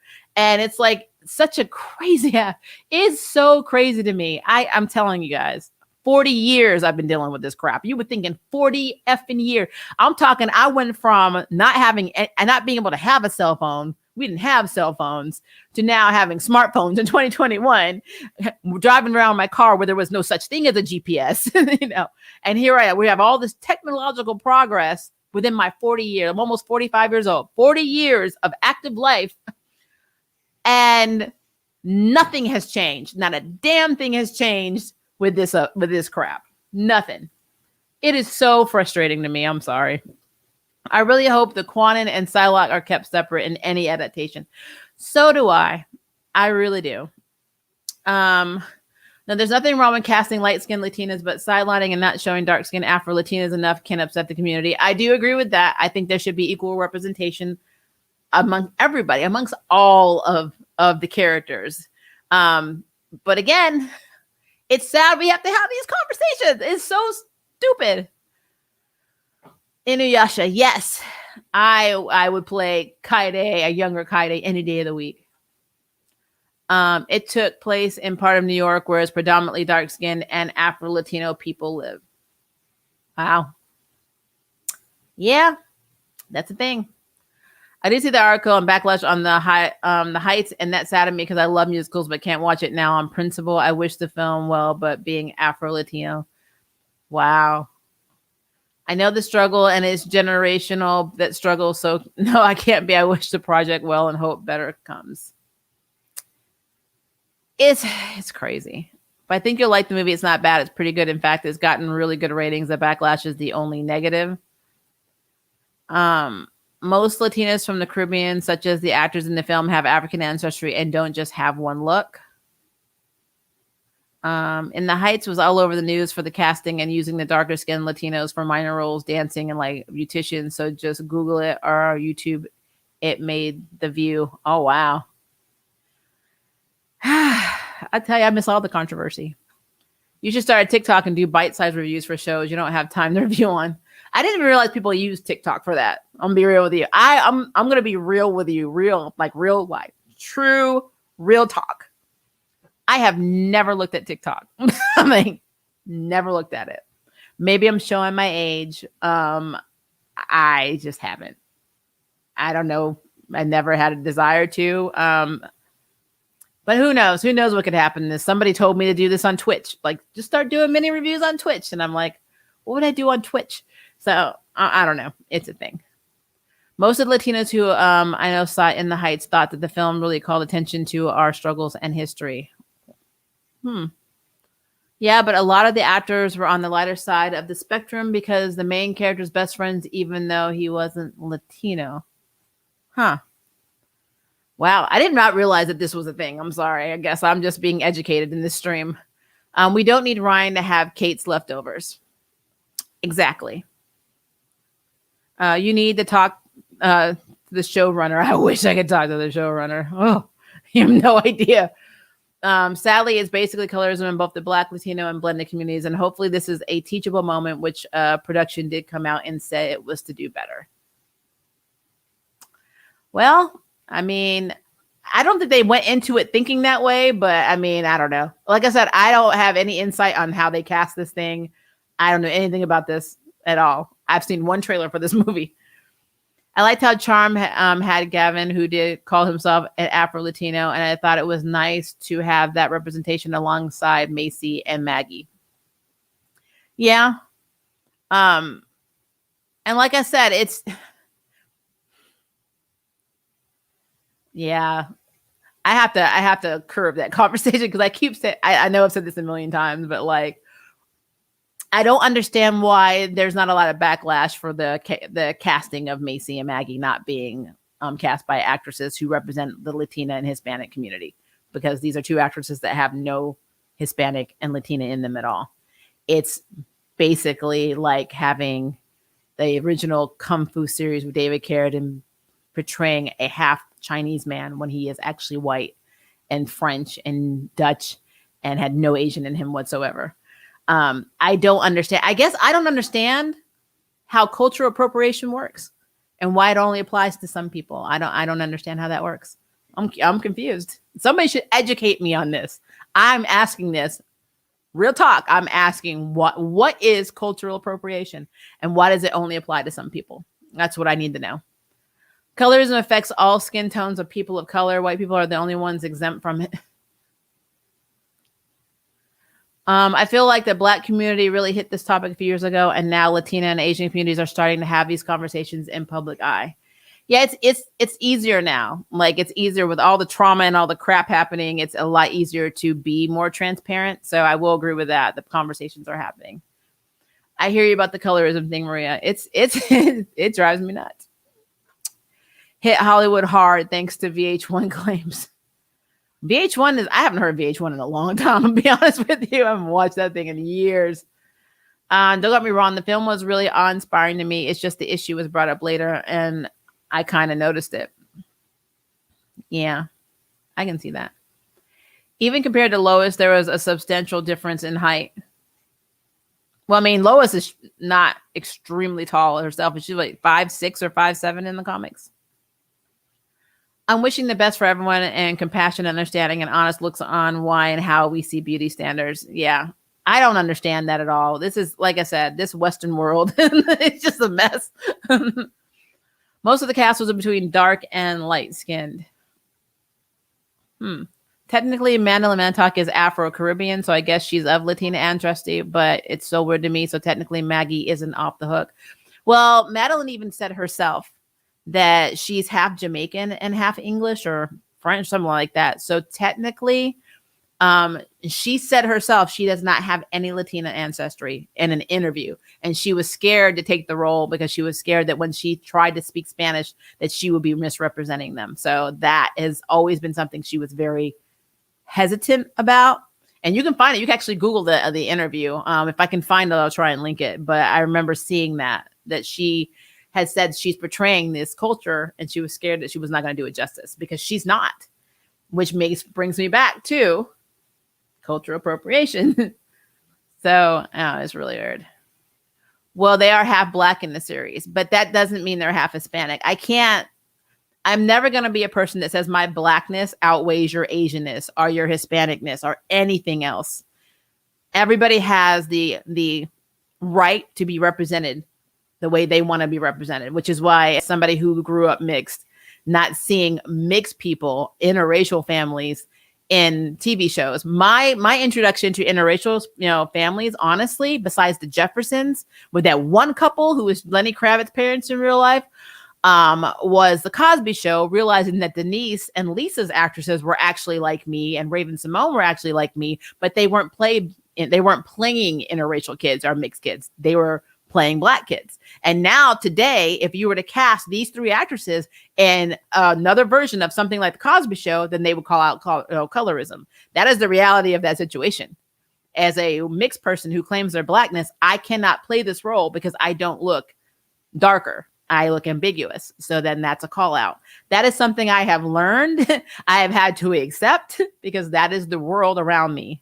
And honestly, it sometimes sucks. So it's a thing. It is a thing.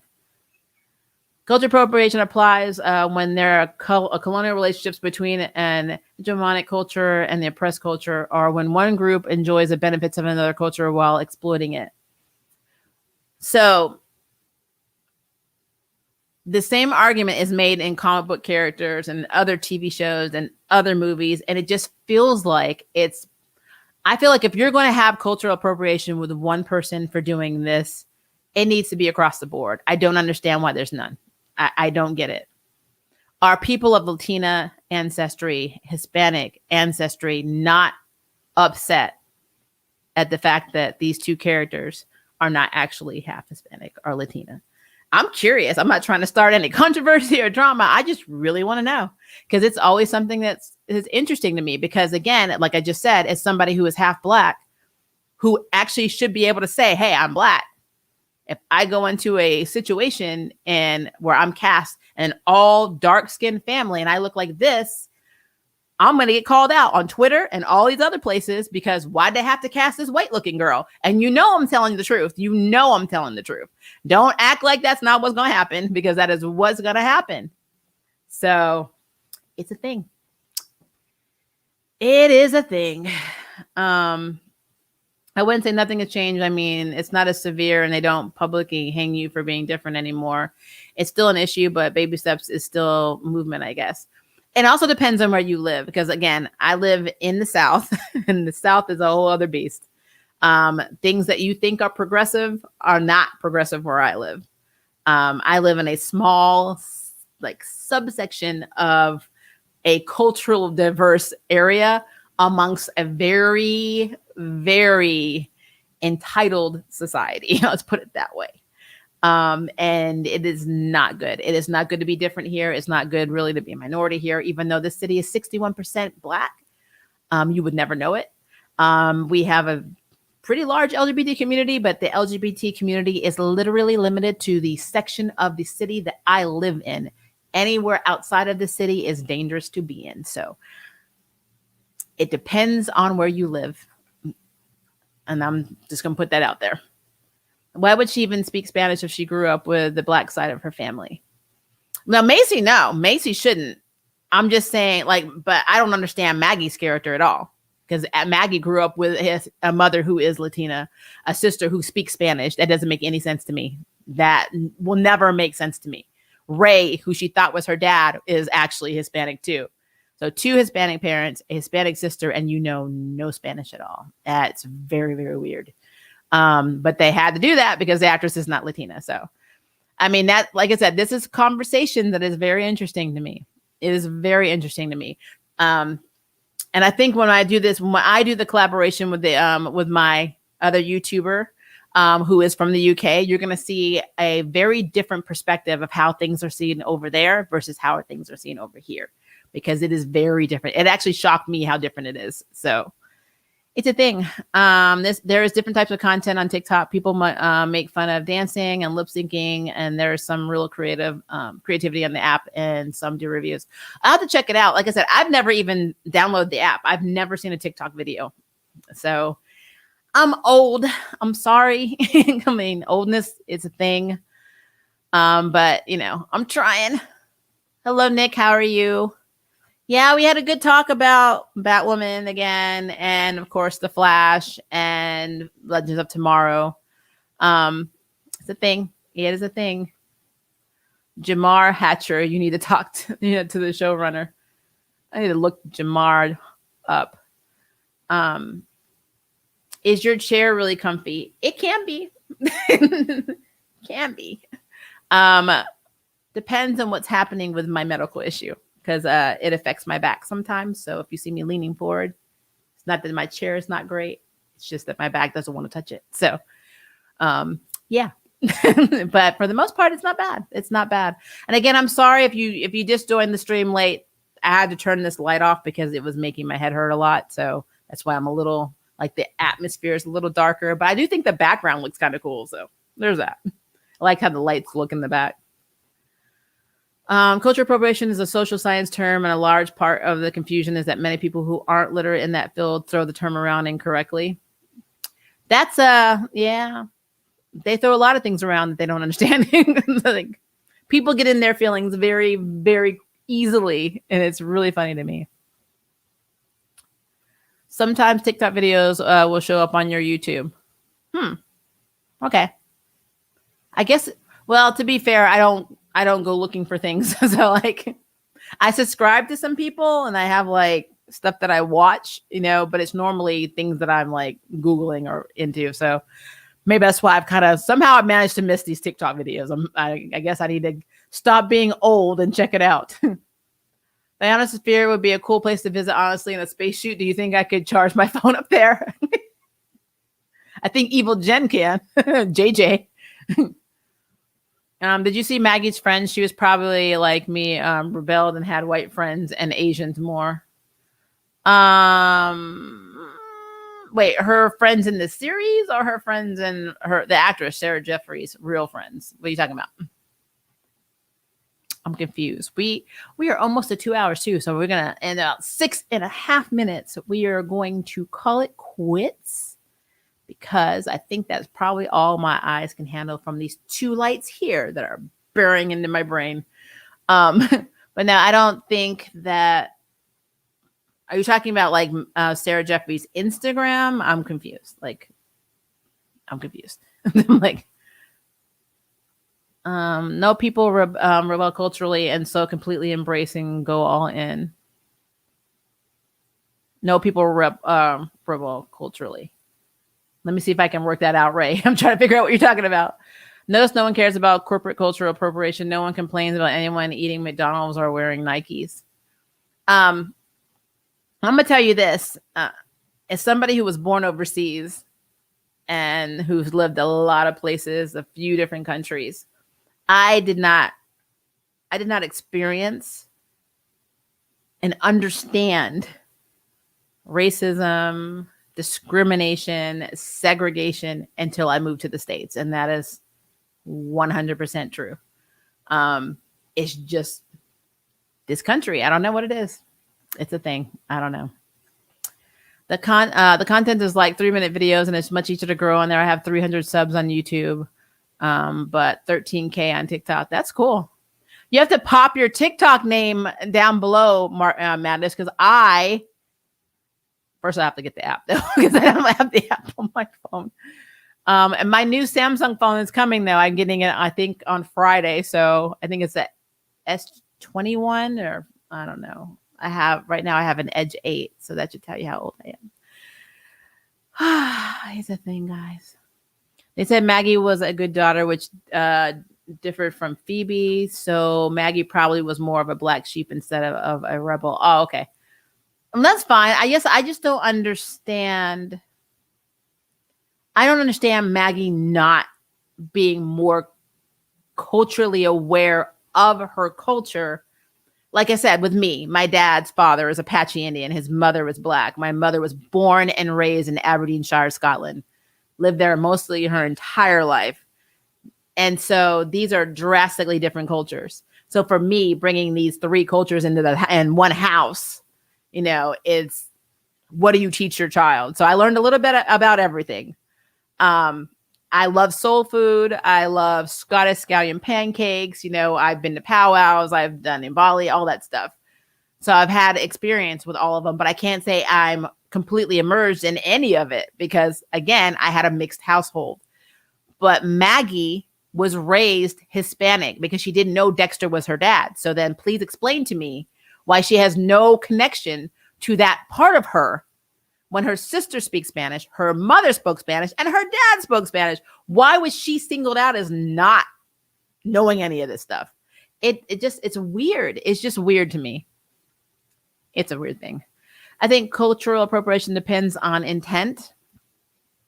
Like I said, I think I agree that people throw it around. It's very interesting what people accept, especially in the guise of like colorism and, in terms of what cultures are okay with not being represented. Because I really feel like when you are, and this is somebody who's not Hispanic, Latina, or any other, form of, Latin America, I don't have this experience. So I'm only, as an observer, I think it's interesting that people are completely okay with characters not claiming that side or people being cast that are not that, culture.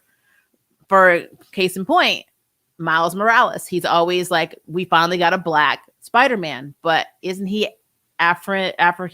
He's African and Puerto Rican. So his dad's black. He's Afro-Puerto Rican. He has to be because his mother was Puerto Rican. So doesn't that make him mixed? And does that make him also Hispanic? Why can't he be both? So somebody just needs to explain this to me because, again, over 40 years of my life has been dealing with this conversation. And it's only a question that is asked within this country. It's not asked anywhere else. I'm not saying racism doesn't exist. I'm just saying it is not an issue to say I'm black and I'm Hispanic. I'm this and I'm that. Here, everybody got to be put in a damn box. And if you don't check one, you are not valid. And that is literally what I dislike about this country. And it also makes me have a lot of questions about exactly what I just talked about. Why it's acceptable for 2 women who do not have any Hispanic or Latina in them to play these characters and not be considered cultural appropriation or at least misrepresentation of this culture, half or not. But if you have another race that's cast as another culture, then you're ready to fight. I mean, even if it's a biracial girl who is very, very white looking, but is half black and is cast in a black role, everybody's ready to fight. Somebody please explain that to me. I don't understand because I don't understand that. I just don't get it. I grew up overseas too. I really didn't have exposure to my black self outside of family for most of my life. Yeah, I was a little luckier. I was military brat. So I grew up on the base. There was every shade, every culture. I did not understand what was going on until I got to the States and we were in civilian life. I did not get it because it didn't happen on the base with me. So when I became a civilian, it was very weird very big, transition for me. It was like, what is happening? I don't understand. So it was actually the first time that I realized my family was different. I didn't know because nobody treated us that way when we were on the base. So it was a thing. Josefina was my favorite charm character so far. I loved her. And I really want her to bring her back. And it's like the running joke. You can only have one trans character. So if Kevin's not coming back, they might as well bring Josefina back. I'm just saying. An Avengers Campus had a TVA ride. Would the ride be it's a small world with TVA skin? Imagine hearing the TVA rules all the time. They will take you and wipe your mind. TVA is insane. Absolutely insane. Maria, I was never home. I was at my friend's home more, so I knew more Tagalog than Spanish. I just gravitated more towards white and Asian people growing up. And like I said, who you're around shapes who you are as a person. It's just strange that in your family itself, like in general, for Maggie, it just seems weird that her sister would be the one that's like completely speaking Spanish. And we all know that Mel is really I don't know what national. I think she's Puerto Rican in real life. I have to look and see exactly what she is, but we know that she's the only Latina representation in this entire show.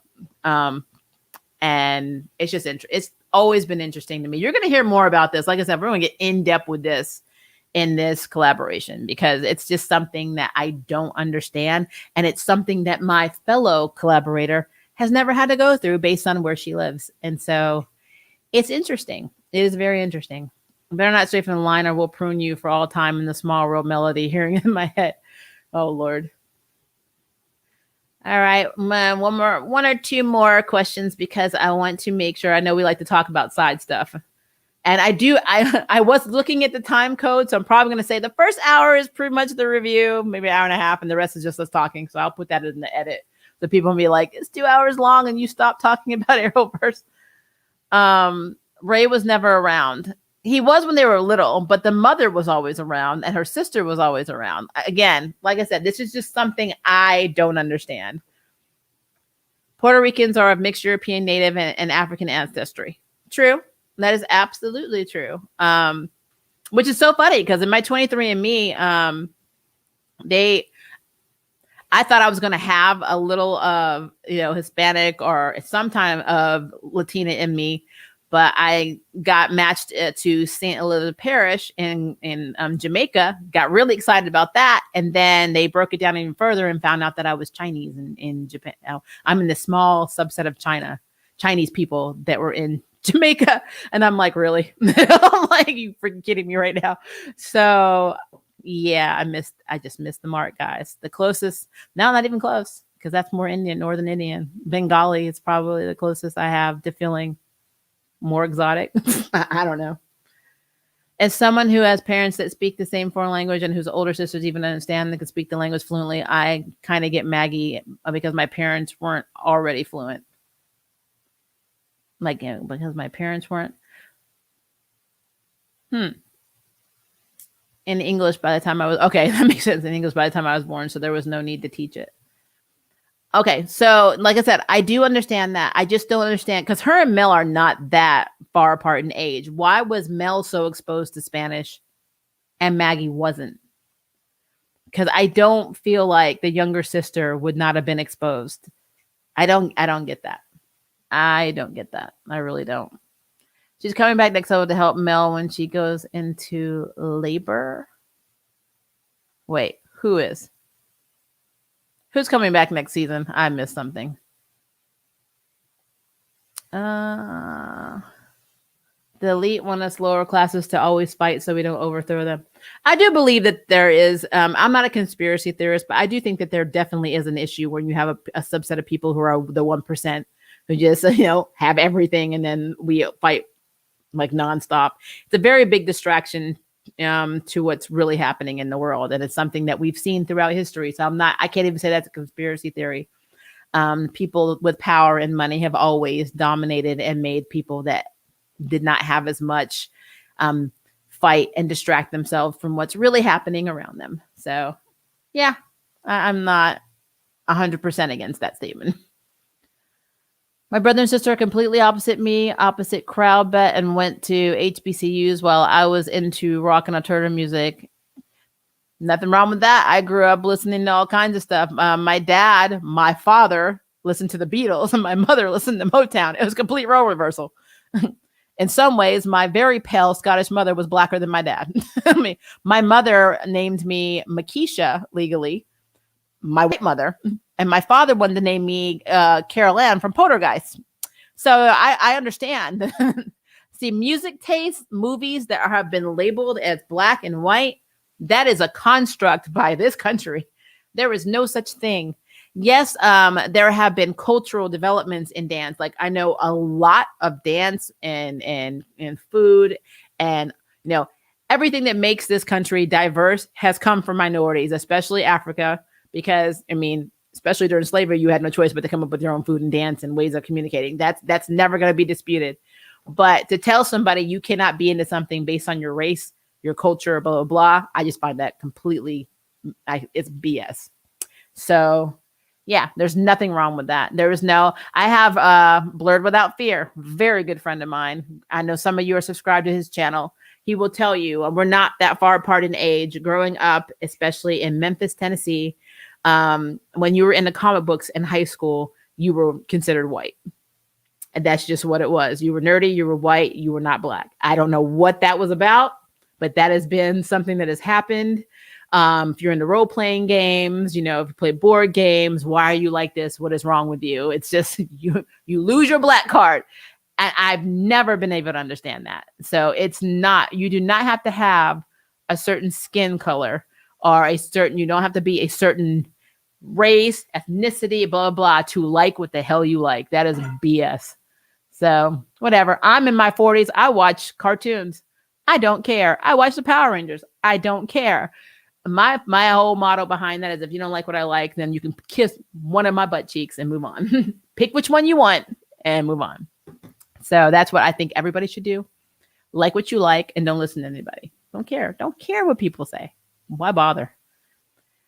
They were both colonized by Spain at one point, who divided people into different castes and made up the theological and pseudoscientific justification for it. Yeah, like I said.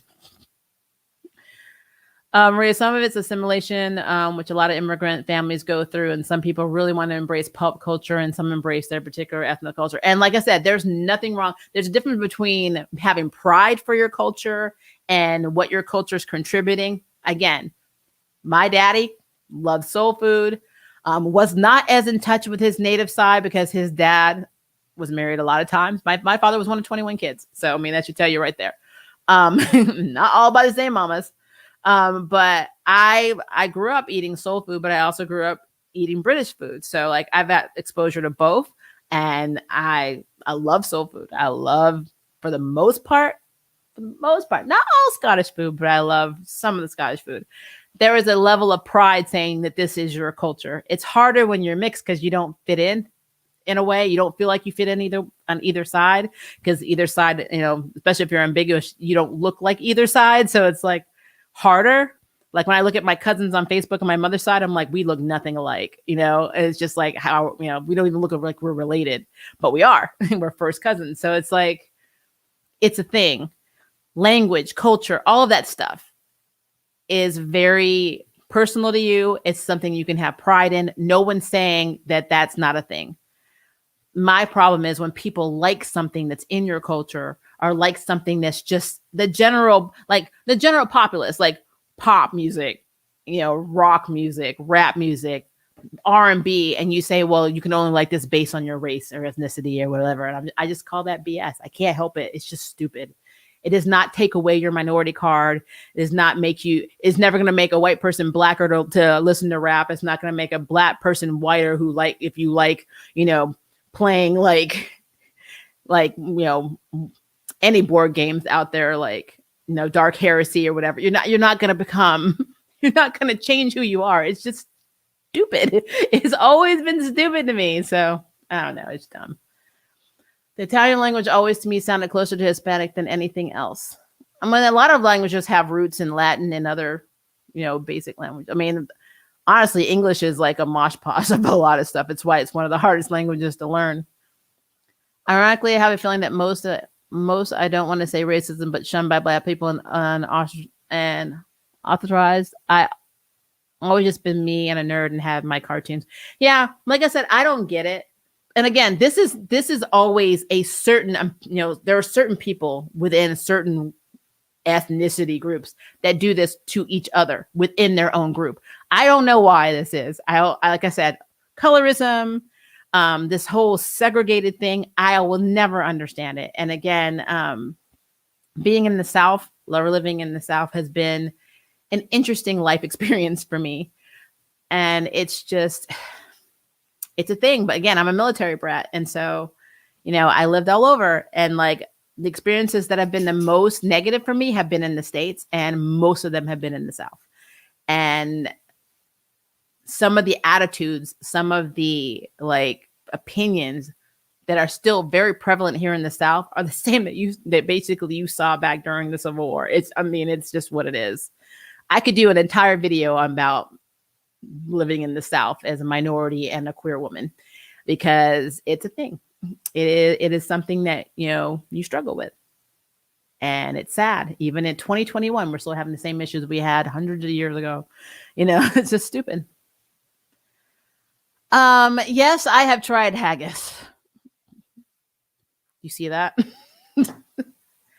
I have had that concoction and Vitamix and a bunch of other things that my mother brought over from the UK that she used to have imported.